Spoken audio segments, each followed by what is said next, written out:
ਹਾਂਜੀ ਵਿਦਿਆਰਥੀਓ, ਸਾਰਿਆਂ ਦਾ ਤੁਹਾਡਾ ਸਵਾਗਤ ਹੈ ਜੀ। ਪੰਜਾਬੀ ਸਾਹਿਤ ਦੀ ਜਮਾਤ ਵਿੱਚ ਆਪਾਂ ਪੰਜਾਬੀ ਕਹਾਣੀ ਦੇ ਇਤਿਹਾਸ ਬਾਰੇ ਪੜ੍ਹ ਰਹੇ ਸੀਗੇ, ਜਿਹਦੇ ਵਿੱਚ ਆਪਾਂ ਗੁਰਬਖਸ਼ ਸਿੰਘ ਪ੍ਰੀਤਲੜੀ ਦੇ ਬਾਰੇ ਪੜ੍ਹ ਚੁੱਕੇ ਹਾਂ। ਕਹਾਣੀਆਂ ਵੀ ਉਹਦੀਆਂ ਪੜ੍ਹੀਆਂ ਸੀ ਆਪਾਂ, ਗੁਰਬਖਸ਼ ਸਿੰਘ ਪ੍ਰੀਤਲੜੀ ਦੀਆਂ। ਆ ਜਾਓ ਫਿਰ ਸੰਤ ਸਿੰਘ ਸੇਖੋਂ ਬਾਰੇ ਪੜ੍ਹਦੇ ਹਾਂ। ਆ ਨੋਟਸ ਜਦੋਂ ਤੁਹਾਨੂੰ ਮਿਲਣਗੇ ਤੁਸੀਂ ਦੇਖ ਸਕਦੇ ਹੋ, ਇੱਥੇ ਲਿਖਿਆ ਹੋਇਆ ਫਸਟ ਐਂਡ ਸੈਕਿੰਡ, ਉੱਪਰ ਵੀ ਲਿਖਿਆ ਹੋਊਗਾ।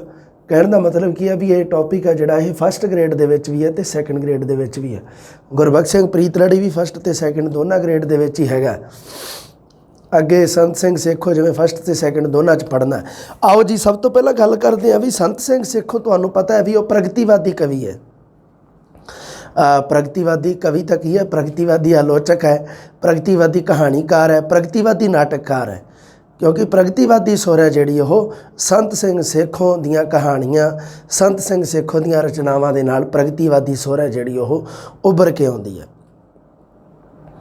ਪ੍ਰਗਤੀਵਾਦੀ ਸੁਰ ਹੈ ਜਿਹੜੀ ਇਹ ਤੁਹਾਨੂੰ ਪਤਾ ਹੀ ਹੈ, ਰੂਸ ਦੇ ਵਿੱਚ ਜਿਹੜੀ ਕ੍ਰਾਂਤੀ ਜਿਹੜੀ ਉਹ ਸਾਮਿਆਵਾਦ ਜਿਹਨੂੰ ਆਪਾਂ ਕਹਿ ਦਿੰਦੇ ਸਮਾਜਵਾਦ, ਉਹਦੀ ਉਪਜ ਹੈ, ਜਿਹਦੇ ਵਿੱਚ ਕੀ ਹੈ ਕਿ ਨਿਮਨ ਸ਼੍ਰੇਣੀਆਂ ਹੈ ਜਿਹੜੀਆਂ, ਮੰਨ ਲਓ ਮਜ਼ਦੂਰ ਸ਼੍ਰੇਣੀਆਂ, ਹਾਸ਼ੀਆਗਤ ਸ਼੍ਰੇਣੀਆਂ ਜਿਹੜੀਆਂ, ਉਹਨਾਂ ਨੂੰ ਦੂਸਰੇ ਲੋਕਾਂ ਦੇ ਬਰਾਬਰ ਖੜਾ ਕਰਨ ਵਾਸਤੇ, ਉਹਨਾਂ ਦੇ ਅਧਿਕਾਰਾਂ ਨੂੰ ਬਚਾਉਣ ਵਾਸਤੇ ਪ੍ਰਗਤੀਵਾਦੀ ਕਾਵਿਧਾਰਾ ਦਾ ਆਰੰਭ ਹੋਇਆ ਸੀ, ਜਿਹਦਾ ਮੁੱਖ ਉਦੇਸ਼ ਸੀ। ਦੇਖੋ, ਕਲਾ ਦੋ ਤਰੀਕੇ ਨਾਲ ਹੁੰਦੀ ਹੈ। ਇੱਕ ਹੁੰਦੀ ਹੈ ਕਲਾ ਲਈ, ਇੱਕ ਹੁੰਦੀ ਹੈ ਕਲਾ ਜੀਵਨ ਲਈ। ਬਹੁਤ ਸਾਰੇ ਕਵੀ ਲੇਖਕ ਇਸ ਤਰ੍ਹਾਂ ਮੰਨਦੇ ਆ ਵੀ ਕਲਾ ਨੂੰ ਕੇਵਲ ਕਲਾ ਵਾਸਤੇ ਹੀ ਵਰਤਣਾ ਚਾਹੀਦਾ ਹੈ। ਸਾਹਿਤ ਵੀ ਇੱਕ ਕਲਾ ਹੈ, ਪਰ ਕਈ ਮੰਨਦੇ ਆ ਕਿ ਕਲਾ ਜਿਹੜੀ ਉਹ ਜੀਵਨ ਦੇ ਵੀ ਕੰਮ ਹੋਣੀ ਚਾਹੀਦੀ ਹੈ। ਪ੍ਰਗਤੀਵਾਦੀ ਸੁਰ ਹੈ ਜਿਹੜੀ, ਉਹਦਾ ਸਿਧਾਂਤ ਹੈ ਕਲਾ ਜੀਵਨ ਲਈ, ਵੀ ਕਲਾ ਹੈ ਜਿਹੜੀ ਮਤਲਬ ਸਾਹਿਤ, ਕਲਾ ਦਾ ਮਤਲਬ ਸਾਹਿਤ ਜੋ ਲਿਟਰੇਚਰ ਹੈ ਉਸ ਨੂੰ ਜੀਵਨ ਦੇ ਵੀ ਕੰਮ ਹੋਣਾ ਚਾਹੀਦਾ, ਜੀਵਨ ਦੇ ਵਿੱਚ। ਹਾਂਜੀ, ਯਥਾਰਥਵਾਦ, ਪ੍ਰਗਤੀਵਾਦ ਅਤੇ ਯਥਾਰਥਵਾਦ ਦੋਨੋਂ ਸੰਤ ਸਿੰਘ ਸੇਖੋਂ ਨਾਲ ਜੁੜਦੇ ਨੇ। ਦੂਜੇ ਦੌਰ ਦਾ ਇਹ ਪ੍ਰਸਿੱਧ ਕਹਾਣੀਕਾਰ ਹੈ। ਇਹਨੂੰ ਪੰਜਾਬੀ ਸਾਹਿਤ ਦਾ ਬਾਬਾ ਬੋੜ ਆਖਿਆ ਜਾਂਦਾ ਹੈ। ਅਗਲੀ ਗੱਲ ਦੇਖੋ, ਪੰਜਾਬੀ ਕਹਾਣੀਆਂ ਇਹਦੀਆਂ ਕਿਹੜੀਆਂ ਸੀ। ਸਮਾਚਾਰ 1943 ਦੇ ਵਿੱਚ ਲਿਖੀ ਗਈ ਕਹਾਣੀ ਸੰਗ੍ਰਹਿ, ਕਾਮੇ ਤੇ ਯੋਧੇ, ਅੱਧੀ ਵਾਟ, ਤੀਜਾ ਪਹਿਰ, ਪੁੰਨਿਆ, ਇਹ 94 ਕਹਾਣੀਆਂ ਪੁੰਨਿਆ ਦੇ ਵਿੱਚ, ਅਤੇ ਸਿਆਣਪਾਂ। ਵੈਸੇ ਇਹਦੇ ਕਹਾਣੀ ਸੰਗ੍ਰਹਿ ਜਿਹੜੇ ਹੈਗੇ ਆ, ਸਮਾਚਾਰ, ਕਾਮੇ ਤੇ ਯੋਧੇ, ਅੱਧੀ ਵਾਟ, ਤੀਜਾ ਪਹਿਰ ਅਤੇ ਸਿਆਣਪਾਂ। ਪੁੰਨਿਆ ਹੈ ਜਿਹੜਾ, ਇਹ 1960 ਦੇ ਵਿੱਚ ਇਹ ਕਹਾਣੀ ਸੰਗ੍ਰਹਿ ਜਿਹੜਾ ਇਹ ਮਤਲਬ ਸੰਪਾਦਿਤ ਹੋਇਆ, ਜਿਹਦੇ ਵਿੱਚ 94 ਕਹਾਣੀਆਂ, ਚੁਨਿੰਦਾ ਕਹਾਣੀਆਂ, ਖਾਸ ਕਹਾਣੀਆਂ ਇਸ ਦੇ ਵਿੱਚ ਲਈਆਂ ਗਈਆਂ ਸੀ। ਮੁੱਢਲੀਆਂ ਕਹਾਣੀਆਂ ਜਿਵੇਂ ਕਿਹੜੀਆਂ ਸੀ? ਭੱਤਾ, ਕੀਟਾਂ ਅੰਦਰ ਕੀਟ, ਮੁੜ ਵਿਧਵਾ। ਇਹਦੀ ਕਹਾਣੀ ਹੈ ਜਿਹੜੀ ਸੰਕੇਤ ਜਾਂ ਰਮਜ਼ ਵਾਲੀ ਕਹਾਣੀ ਹੈ, ਸਿੱਧੀ ਸਾਦੀ ਕਹਾਣੀ ਨਹੀਂ ਹੈ। ਸਿੱਧੀ ਸਾਦੀ ਕਹਾਣੀ ਨਹੀਂ ਲਿਖਦਾ, ਬੌਧਿਕਤਾ ਇਸ ਦੀ ਕਹਾਣੀ ਦੇ ਵਿੱਚ ਮੌਜੂਦ ਹੈ। ਮਤਲਬ ਕੀ ਹੈ ਵੀ ਸਿੱਧੀ ਸਾਦੀ ਸਟੋਰੀ ਨਹੀਂ ਗੀ ਕੋਈ, ਉਹਦੇ ਵਾਸਤੇ ਤੁਹਾਨੂੰ ਬੌਧਿਕਤਾ ਦੀ ਲੋੜ ਹੈ। ਕਿਉਂਕਿ ਜਿਹੜਾ ਵਾਰਤਕ ਹੈ ਉਹ ਇੱਕ ਤਾਂ ਦੇਖੋ, ਵਾਰਤਕ ਦਾ ਸੰਬੰਧ ਹੁੰਦਾ ਬੁੱਧੀ ਦੇ ਨਾਲ, ਵਾਰਤਕ ਦਾ ਸੰਬੰਧ ਹੈਗਾ ਦਿਮਾਗ ਦੇ ਨਾਲ। ਕਵਿਤਾ ਦਾ ਸੰਬੰਧ ਜੇਕਰ ਬੰਦੇ ਦੇ ਮਨ ਜਾਂ ਦਿਲ ਨਾਲ ਹੈ, ਤਾਂ ਵਾਰਤਕ ਦਾ ਸੰਬੰਧ ਹੈਗਾ ਜੀ ਸਾਡੇ ਦਿਮਾਗ ਨਾਲ, ਬੁੱਧੀ ਨਾਲ, ਜਿਹਨੂੰ ਆਪਾਂ ਕਹਿ ਸਕਦੇ ਹਾਂ। ਹੁਣ ਬੌਧਿਕ ਵਿਅੰਗ ਇਹਦੀ ਕਹਾਣੀ ਦੇ ਵਿੱਚ ਆ। ਬੌਧਿਕ ਵਿਅੰਗ, ਮੈਂ ਤੁਹਾਨੂੰ ਕਿਹਾ ਸੀ ਨਾ, ਬੌਧਿਕ ਸ਼ਬਦ ਹੈ ਜਿਹੜਾ ਇਹ ਸੰਤ ਸਿੰਘ ਸੇਖੋਂ ਦੇ ਨਾਲ ਸੰਬੰਧਿਤ ਹੈ। ਸ਼ਬਦ ਸਿੱਧੇ ਡਾਇਰੈਕਟ ਤੁਸੀਂ ਸੰਬੰਧਿਤ ਕਰੋ ਬਸ, ਵੀ ਇਸ ਲੇਖਕ ਦੇ ਨਾਲ ਸੰਬੰਧਿਤ ਆ ਸ਼ਬਦ। ਪ੍ਰਗਤੀਵਾਦ, ਯਥਾਰਥਵਾਦ ਸੰਤ ਸਿੰਘ ਸੇਖੋਂ ਦੇ ਨਾਲ ਸੰਬੰਧਿਤ। ਅੱਗੇ ਦੇਖੋ ਕਿਹੜੀ ਗੱਲ ਹੈ, ਸੰਕੇਤ ਜਾਂ ਰਮਜ਼ ਵਾਲੀ ਕਹਾਣੀ ਲਿਖਣੀ ਸ਼ੁਰੂ ਕਰਤੀ ਇਹਨੇ। ਬੌਧਿਕ ਵਿਅੰਗ ਹੈ, ਨਿਬੰਧਾਤਮਕ ਕਥਾ ਜੁਗਤ ਹੈ। ਇਹਦਾ ਇਹ ਕਹਾਣੀ ਲਿਖਣ ਦਾ ਤਰੀਕਾ ਜਿਹੜੀ ਉਹ ਨਿਬੰਧਾਤਮਕ ਟਾਈਪ ਹੈ। ਜਿਹੜੀ ਮਲਵਈ ਰੰਗਣ ਹੈ ਜੀ ਵਾਲੀ ਕੇਂਦਰੀ ਪੰਜਾਬੀ ਹੈ, ਪਰ ਉਹਦੇ ਵਿੱਚ ਮਲਵਈ ਦੀ ਵਰਤੋਂ ਕੀਤੀ ਗਈ ਹੈ। ਕੇਂਦਰੀ ਪੰਜਾਬੀ ਮਤਲਬ ਮਾਝੇ ਦੀ ਅਤੇ ਮਾਲਵੇ ਦੀ ਮਿਕਸ ਭਾਸ਼ਾ ਦੀ ਵਰਤੋਂ ਕਰਨ ਵਾਲਾ ਕੌਣ ਹੈ? ਸੰਤ ਸਿੰਘ ਸੇਖੋਂ ਹੈ। ਸਥਿਤੀਆਂ ਦੀ ਨਾਟਕੀ ਜੜਤ, ਸਥਿਤੀਆਂ ਨੂੰ, ਪ੍ਰਸਥਿਤੀਆਂ ਜਿਹੜੀਆਂ ਪੈਦਾ ਹੋ ਜਾਂਦੀਆਂ ਕਹਾਣੀ ਦੇ ਵਿੱਚ, ਕਿਸੇ ਪਾਤਰ ਦੇ ਸਾਹਮਣੇ ਕੋਈ ਸਿਚੁਏਸ਼ਨ ਆ ਜਾਂਦੀ ਹੈ, ਉਸ ਨੂੰ ਨਾਟਕੀ ਰੂਪ ਦੇ ਵਿੱਚ ਦਿਖਾਇਆ ਗਿਆ। ਪੱਛਮੀ ਤਕਨੀਕ ਉੱਤੇ ਆਧਾਰਿਤ ਨਿੱਕੀ ਕਹਾਣੀ ਦੀ ਸਿਰਜਣਾ ਕਰਦਾ ਹੈ। ਸਮੇਂ, ਸਥਾਨ ਅਤੇ ਪ੍ਰਭਾਵ ਦੀ ਏਕਤਾ ਕਾਰਨ ਬੱਝਵਾਂ ਪ੍ਰਭਾਵ ਪੈਂਦਾ। ਦੇਖੋ ਜੀ, ਇੱਕ ਹੁੰਦਾ ਸਮਾਂ, ਸਥਾਨ ਅਤੇ ਕਾਰਜ ਦੀ ਏਕਤਾ, ਉਹ ਤਾਂ ਹੁੰਦੀ ਹੈ ਨਾਟਕ ਦੇ ਵਿੱਚ। 3 ਏਕਤਾਵਾਂ ਜ਼ਰੂਰੀ ਹੁੰਦੀਆਂ, ਸਮਾਂ, ਸਥਾਨ ਅਤੇ ਕਾਰਜ। ਸਮਾਂ ਮਤਲਬ ਕਿਸ ਸਮੇਂ, ਦੂਸਰਾ ਸਥਾਨ ਕਿਹੜੇ ਸਥਾਨ 'ਤੇ, ਕਾਰਜ ਮਤਲਬ ਕਾਰਿਆ, ਜਿਹਨੂੰ ਆਪਾਂ ਹਿੰਦੀ 'ਚ ਕਹਿ ਦਿੰਦੇ ਹਾਂ। ਇਹ ਗੱਲ ਮੈਂ ਤੁਹਾਨੂੰ ਦੱਸਦਾ ਵੀ ਇਹ ਹੈ ਕੀ ਚੀਜ਼ ਹੈ। ਸਮਾਂ, ਸਥਾਨ ਅਤੇ ਪ੍ਰਭਾਵ ਮਤਲਬ ਕੀ ਹੈ ਕਿ ਉਹਦੇ ਵਿੱਚ ਸਮੇਂ ਅਤੇ ਸਥਾਨ ਦਾ ਖਾਸ ਧਿਆਨ ਰੱਖਿਆ ਜਾਂਦਾ ਹੈ। ਜਿਵੇਂ ਕਿ ਕਹਾਣੀ ਹੈ ਜਿਹੜੀ ਕਿਸ ਜਗ੍ਹਾ 'ਤੇ ਵਾਪਰੀ ਹੈ, ਤਾਂ ਹੋ ਗਈ ਸਥਾਨ, ਘਟਨਾ ਜਿਹੜੀ ਕਿਹੜੀ ਜਗ੍ਹਾ 'ਤੇ ਵਾਪਰ ਰਹੀ ਹੈ। ਕਿਹੜਾ ਏਰੀਆ, ਕਿਹੜਾ ਮਤਲਬ ਕਿਹੜਾ ਇਲਾਕਾ ਹੈ, ਵਿਦੇਸ਼ ਦੇ ਵਿੱਚ ਹੈ ਜਾਂ ਆਪਣੇ ਦੇਸ਼ ਦੇ ਵਿੱਚ ਹੈ, ਪੰਜਾਬ ਦੇ ਕਿਹੜੇ ਏਰੀਏ ਦੇ ਵਿੱਚ ਕਹਾਣੀ ਦੀ ਘਟਨਾ ਵਾਪਰੀ ਹੈ। ਸਮਾਂ, ਉਹਦਾ ਸਮਾਂ ਵੀ ਨਿਰਧਾਰਿਤ ਹੁੰਦਾ ਵੀ ਕਿਹੜੇ ਵੇਲਿਆਂ ਦੀ ਗੱਲ ਹੈ, ਕਦੋਂ ਦੀ ਗੱਲ ਹੈ, ਅਤੇ ਅੱਗੇ ਹੁੰਦਾ ਪ੍ਰਭਾਵ ਅਤੇ ਉਸ ਦਾ ਪ੍ਰਭਾਵ ਜਿਹੜਾ ਪੈਂਦਾ ਹੈ। ਕਹਾਣੀ ਦਾ ਝਟਪਟ ਆਰੰਭ ਕਰਦਾ ਹੈ ਅਤੇ ਸੰਕੇਤਾਤਮਕ ਅੰਤ ਕਰਦਾ ਹੈ। ਕਹਾਣੀ ਦਾ ਇੱਕਦਮ ਝਟਪਟ ਆਰੰਭ ਕਰਨਾ ਅਤੇ ਸੰਕੇਤਾਤਮਕ ਅੰਤ ਕਰਨਾ, ਇਹ ਸੰਤ ਸਿੰਘ ਸੇਖੋਂ ਨੇ ਪੰਜਾਬੀ ਕਹਾਣੀ ਦੇ ਵਿੱਚ ਸ਼ੁਰੂ ਕਰ ਦਿੱਤਾ ਸੀ। ਅਗਲੀ ਗੱਲ ਦੇਖੋ, ਨਾਟਕੀ ਜੁਗਤਾਂ ਦੀ ਵਰਤੋਂ ਕਰਦਾ, ਸਥਿਤੀਆਂ ਦੀ ਨਾਟਕੀ ਜੜਤ, ਉਹੀ ਗੱਲ ਆ ਗਈ, ਨਾਟਕੀ ਜੁਗਤਾਂ ਦੀ ਵਰਤੋਂ ਕਰਦਾ, ਕਿਉਂਕਿ ਨਾਟਕ ਵੀ ਲਿਖਦਾ ਰਿਹਾ। ਆਪਾਂ ਨਾਟਕਾਂ ਦੇ ਵਿੱਚ ਵੀ ਇਹਨੂੰ ਪੜ੍ਹਾਂਗੇ। ਨਾਟਕ ਜਦੋਂ ਪੜ੍ਹਾਂਗੇ ਤਾਂ ਉਦੋਂ ਤੁਹਾਨੂੰ ਪਤਾ ਲੱਗੇਗਾ ਕਿ ਇਹ ਨਾਟਕ ਵੀ ਮਤਲਬ ਕਿ ਨਾਟਕਾਂ ਦੇ ਵਿੱਚ ਇਹਨੇ ਕਿੰਨਾ ਮਤਲਬ ਕਿ ਯੋਗਦਾਨ ਦਿੱਤਾ ਪੰਜਾਬੀ ਸਾਹਿਤ ਦੇ ਵਿੱਚ। ਮਲਵਈ ਰੰਗ ਵਾਲੀ ਕੇਂਦਰੀ ਪੰਜਾਬੀ ਆ, ਉਹੀ ਗੱਲ ਵਾਰੀ ਵਾਰੀ ਆ ਗਈ। ਸ਼ੈਲੀ ਸੰਖੇਪ ਅਤੇ ਵਿਅੰਗਾਤਮਕ ਹੈ। ਬੌਧਿਕਤਾ ਭਾਰੂ ਹੋਣ ਕਾਰਨ ਨਿਬੰਧ ਸ਼ੈਲੀ ਦਾ ਪ੍ਰਭਾਵ ਹੈ। ਅੱਛਾ, ਸੰਤ ਸਿੰਘ ਸੇਖੋਂ ਦੀਆਂ ਕਹਾਣੀਆਂ ਦੇ ਉੱਪਰ ਨਿਬੰਧਾਤਮਕ ਪ੍ਰਭਾਵ ਕਿਉਂ ਹੈ? ਨਿਬੰਧ ਦਾ ਪ੍ਰਭਾਵ ਕਿਉਂ ਹੈ? ਕਿਉਂਕਿ ਬੌਧਿਕਤਾ ਜ਼ਿਆਦਾ ਭਾਰੂ ਹੈ ਅਤੇ ਬੌਧਿਕਤਾ ਜਿਹੜੀ ਨਿਬੰਧ ਹੈ ਜਿਹੜਾ ਉਹ ਹਮੇਸ਼ਾ ਮਤਲਬ ਕੀ ਹੈ ਵੀ ਬੌਧਿਕਤਾ ਦੇ ਅਧੀਨ ਲਿਖਿਆ ਜਾਂਦਾ ਹੈ। ਕਹਾਣੀ ਦੇ ਵਿੱਚ ਕੀ ਹੈ, ਬੌਧਿਕ ਅਤੇ ਭਾਵਨਾ ਦੋਨੋਂ ਮਿਕਸ ਹੋ ਜਾਂਦੇ ਆ ਕਿਤੇ ਨਾ ਕਿਤੇ। ਪਰ ਇਹ ਕੀ ਹੈ ਵੀ ਇਸ ਸਥਿਤੀ ਦੇ ਵਿੱਚ ਜਿਹੜਾ ਸੰਤ ਸਿੰਘ ਸੇਖੋਂ ਹੈ ਨਾ, ਉਹ ਜਦੋਂ ਕਹਾਣੀ ਲਿਖਦਾ ਉਹਦੀ ਕਹਾਣੀ ਦੇ ਵਿੱਚ ਬੌਧਿਕਤਾ ਜ਼ਿਆਦਾ ਭਾਰੂ ਹੈ। ਮਤਲਬ ਕੀ ਹੈ ਵੀ ਉਸ ਦੀ ਕਹਾਣੀ ਦੀ ਰਮਜ ਨੂੰ ਸਮਝਣ ਵਾਸਤੇ ਬੁੱਧੀ ਜਾਂ ਦਿਮਾਗ ਦੀ ਜ਼ਿਆਦਾ ਵਰਤੋਂ ਕਰਨੀ ਪੈਂਦੀ ਹੈ, ਉਸ ਨੂੰ ਕਿਹਾ ਜਾਂਦਾ ਬੌਧਿਕਤਾ। ਪਾਤਰਾਂ ਦੇ ਤਣਾਅ ਦੇ ਯਥਾਰਥ ਦਾ ਚਿੱਤਰਣ ਢੰਗ ਹੀ ਪਾਤਰ ਉਸਾਰੀ ਨੂੰ ਪੂਰਬਲੇ ਕਹਾਣੀ ਨਾਲੋਂ ਨਿਖੇੜਦਾ। ਦੇਖੋ ਪਹਿਲਾਂ ਤਾਂ ਸੀਗਾ ਵੀ ਪਹਿਲਾਂ ਕੀ ਹੈ, ਸਿਰਫ ਕਹਾਣੀ ਵਰਣਨ 'ਤੇ ਹੀ ਜ਼ੋਰ ਦਿੱਤਾ ਜਾਂਦਾ ਸੀਗਾ, ਪਾਤਰਾਂ ਦੇ ਚਿੱਤਰਨ 'ਤੇ ਕੋਈ ਜ਼ੋਰ ਨਹੀਂ ਦਿੱਤਾ ਜਾਂਦਾ ਸੀਗਾ ਵੀ ਪਾਤਰਾਂ ਦਾ ਚਿੱਤਰਨ ਆਪਾਂ ਜਿਵੇਂ ਜਿਵੇਂ ਕਰਾਂਗੇ ਪਾਤਰ ਚਿੱਤਰਨ, ਉਸ ਦੇ ਅਨੁਸਾਰ ਕਹਾਣੀ ਅੱਗੇ ਵਧੂਗੀ। ਇਸ ਤਰ੍ਹਾਂ ਦੀ ਕੋਈ ਸਥਿਤੀ ਨਹੀਂ ਸੀ। ਪਰ ਸੰਤ ਸਿੰਘ ਸੇਖੋਂ ਨੇ ਕੀ ਕੀਤਾ ਸੀਗਾ, ਇਹ ਆਪਣੇ ਪੂਰਬਲੇ ਪਹਿਲਾਂ ਵਾਲੇ ਕਹਾਣੀਕਾਰਾਂ ਨਾਲੋਂ ਕਿਉਂ ਅੱਡ ਹੈ?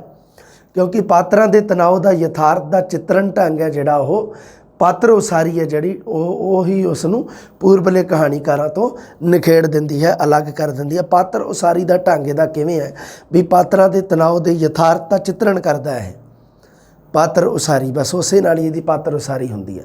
ਪਹਿਲੀਆਂ ਕਹਾਣੀਆਂ ਦੇ ਵਿੱਚ ਸਿਰਫ ਘਟਨਾ ਦਾ ਸਾਦਾ ਵਰਣਨ ਕੀਤਾ ਜਾਂਦਾ ਸੀ। ਸਧਾਰਨ ਮਨੁੱਖ ਅਤੇ ਸਮਾਜ ਦੇ ਯਥਾਰਥ ਨੂੰ ਕਾਰਨਾ ਸਹਿਤ ਪ੍ਰਗਟਾਉਣਾ।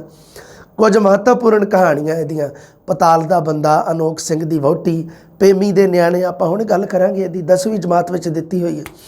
ਮੰਝ ਧਾਰ, ਪੱਤਾ, ਮੁੜ ਵਿਧਵਾ, ਬਾਬਾ ਜੈਮਲ, ਅਣਜੰਮੇ, ਹਲਵਾ, ਭੂਤਾਂ ਦੇ ਖੇਡ। ਅਣਜੰਮੇ ਕਹਾਣੀ ਹੈ ਜਿਹੜੀ ਉਹ ਸਮਾਚਾਰ ਕਹਾਣੀ ਸੰਗ੍ਰਹਿ ਦੇ ਵਿੱਚੋਂ ਲਈ ਗਈ ਹੈ। ਥੋੜ੍ਹੀ ਜਿਹੀ ਵਿੱਚ ਗੱਲ ਆ ਗਈ, ਕਿਸੇ ਬੁੱਕ ਦੇ ਵਿੱਚ ਦੇ ਰੱਖੀ ਸੀ, ਮੈਂ ਕਿਹਾ ਚਲੋ ਇਹਨੂੰ ਵੀ ਐਡ ਕਰ ਦਿੰਦੇ ਹਾਂ, ਕਹਾਣੀ ਸੰਗ੍ਰਹਿ ਦੇ ਵਿੱਚੋਂ ਲਈ ਗਈ ਹੈ। ਹਾਂ, ਇਹ ਪਹਿਲਾਂ ਅੰਗਰੇਜ਼ੀ ਗਲਪ ਰਚਨਾ ਕਰਦਾ ਹੁੰਦਾ ਸੀਗਾ। ਕੁਝ ਕੁ ਗੱਲਾਂ ਹੋਰ ਮੈਂ ਲਿਖੀਆਂ। ਪਹਿਲਾਂ ਅੰਗਰੇਜ਼ੀ ਦੇ ਵਿੱਚ ਇਹ ਗਲਪ ਰਚਨਾ ਕਰਦਾ ਹੁੰਦਾ ਸੀਗਾ। ਗਲਪ ਮਤਲਬ ਨਾਵਲ ਅਤੇ ਕਹਾਣੀਆਂ ਦੀ ਰਚਨਾ ਮਤਲਬ ਕਰਨੀ, ਗਲਪ ਰਚਨਾ। ਪਰ ਉਸ ਤੋਂ ਬਾਅਦ ਕੀ ਹੋਇਆ, ਪ੍ਰੋਫੈਸਰ ਮੋਹਨ ਸਿੰਘ ਦੇ ਪ੍ਰਭਾਵ ਅਧੀਨ ਪੰਜਾਬੀ ਗਲਪ ਰਚਨਾ ਸ਼ੁਰੂ ਕਰ ਦਿੱਤੀ। ਇਹ ਗੱਲ ਤੁਸੀਂ ਚੇਤੇ ਰੱਖਣੀ ਹੈ, ਇੱਥੇ ਇੰਪੋਰਟੈਂਟ ਲਾ ਲਓ।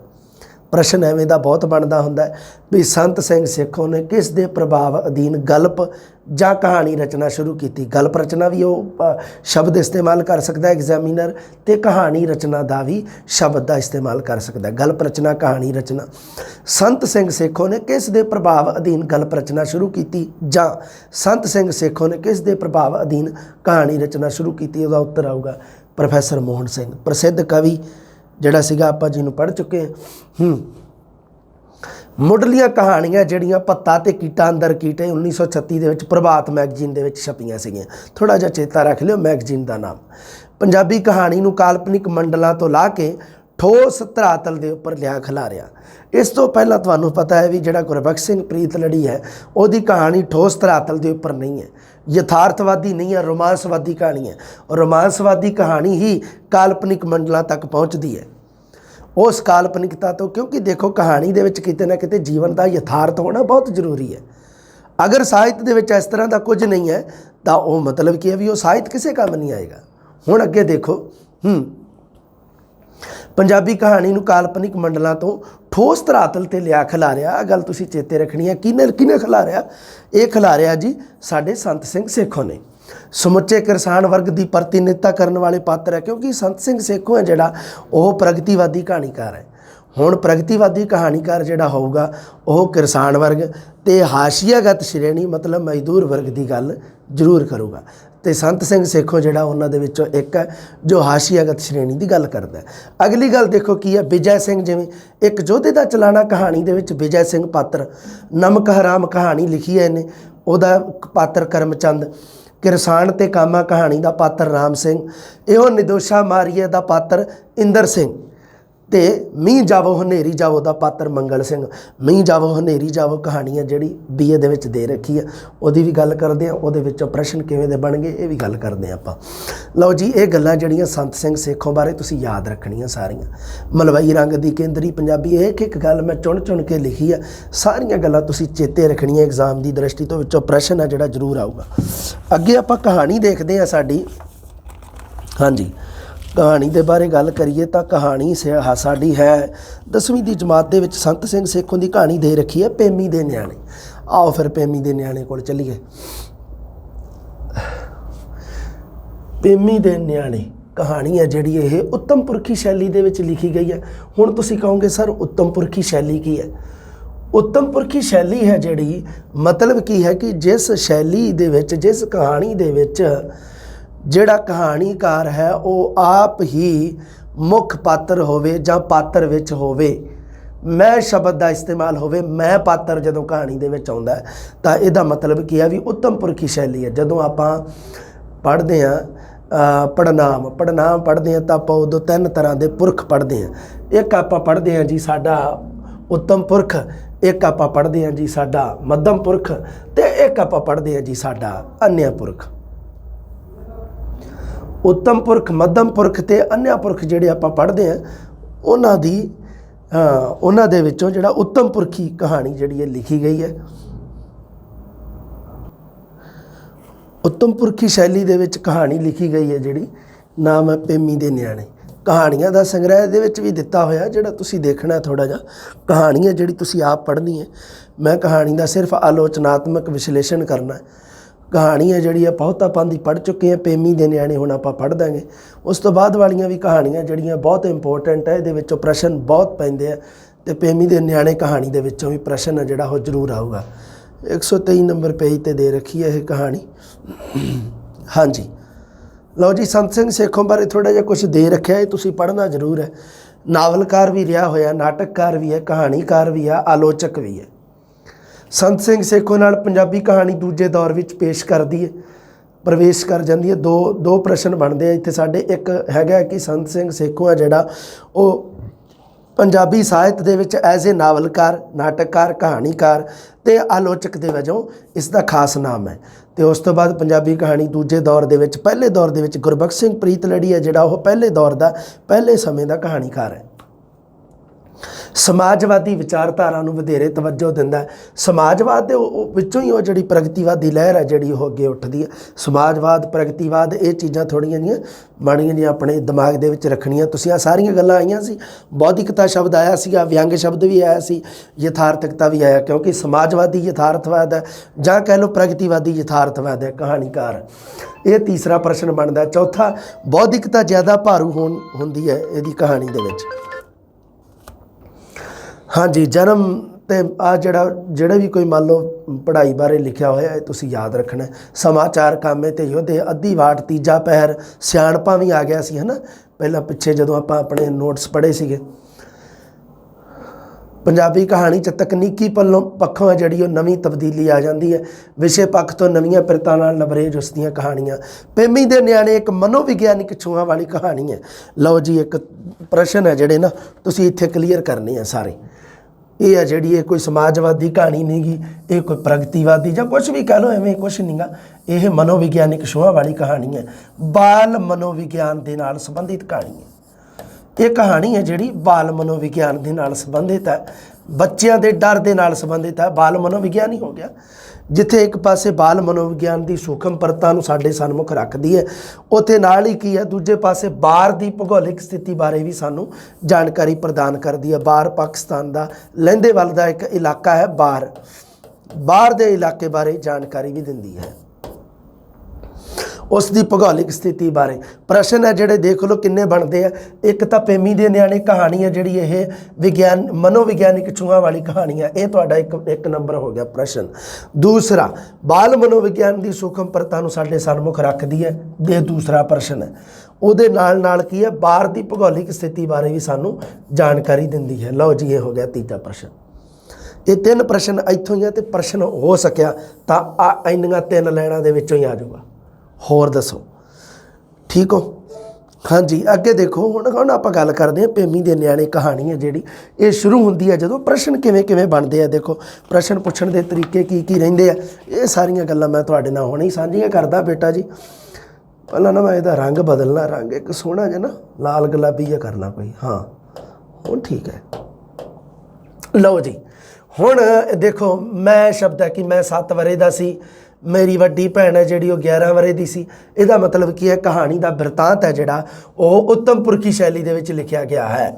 ਉੱਤਮ ਪੁਰਖੀ ਸ਼ੈਲੀ ਮੈਂ ਤੁਹਾਨੂੰ ਦੱਸਣ ਹੀ ਲੱਗਾ ਸੀਗਾ ਵੀ ਉੱਤਮ ਪੁਰਖੀ ਸ਼ੈਲੀ ਹੈ ਜਿਹੜੀ ਉਹ ਹੁੰਦੀ ਹੈ ਵੀ ਜਿਵੇਂ ਮੰਨ ਲਓ ਕਿ ਮੈਂ ਪਾਤਰ ਜੀ ਦੇ ਵਿੱਚ ਹੋਵੇ। ਹੁਣ ਇਸ ਕਹਾਣੀ ਦੇ ਵਿੱਚ ਮੈਂ ਪਾਤਰ ਹੈ, ਇਸ ਕਰਕੇ ਇਹ ਕਹਾਣੀ ਹੈ ਜਿਹੜੀ ਇਹ ਉੱਤਮ ਪੁਰਖੀ ਸ਼ੈਲੀ ਦੇ ਵਿੱਚ ਲਿਖੀ ਗਈ ਹੈ। ਜ਼ਰੂਰੀ ਨਹੀਂ ਹੈ ਵੀ ਮੈਂ ਪਾਤਰ ਹੈ ਜਿਹੜਾ ਉਹ ਆਪਣੇ ਉਹੋ ਹੀ ਮੁੱਖ ਪਾਤਰ ਵੀ ਹੋਵੇ।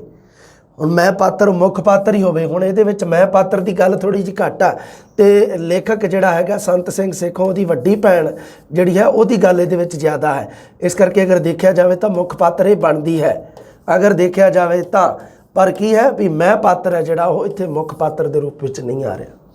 ਜਦ ਕਹਿ ਲਓ ਵੀ ਦੋਨੋਂ ਹੀ ਮੁੱਖ ਪਾਤਰ, ਕਈ ਵਾਰੀ 2 ਵੀ ਹੋ ਜਾਂਦੇ ਆ ਮੁੱਖ ਪਾਤਰ, ਸੋ ਕੋਈ ਇਸ਼ੂ ਨਹੀਂ ਹੈ ਕਿਉਂਕਿ ਪਾਤਰ ਇਸ ਕਹਾਣੀ ਦੇ ਵਿੱਚ 2 ਹੀ ਹੈ। ਹੁਣ ਇਹਦੇ ਵਿੱਚ ਵੇਖੋ, ਪਹਿਲਾਂ ਸਭ ਤੋਂ ਪਹਿਲਾਂ ਕੀ ਹੈ ਵੀ ਕਹਾਣੀ ਦੇ ਵਿੱਚ 20 ਸਾਲ ਪਹਿਲਾਂ ਦੀ ਗੱਲ ਹੈ। ਇਹ ਕਹਾਣੀ ਹੈ ਜਿਹੜੀ ਹੈ 20 ਸਾਲ ਪਹਿਲਾਂ। ਮੈਂ 7 ਵਰੇ ਦਾ ਸੀ, ਮਤਲਬ ਕੀ ਆ ਵੀ ਜਦੋਂ ਕਹਾਣੀਕਾਰ ਸੰਤ ਸਿੰਘ ਸੇਖੋਂ ਨੇ ਕਹਾਣੀ ਲਿਖੀ ਹੈ ਉਦੋਂ 27 ਸਾਲਾਂ ਦਾ ਸੀ ਲਗਭਗ।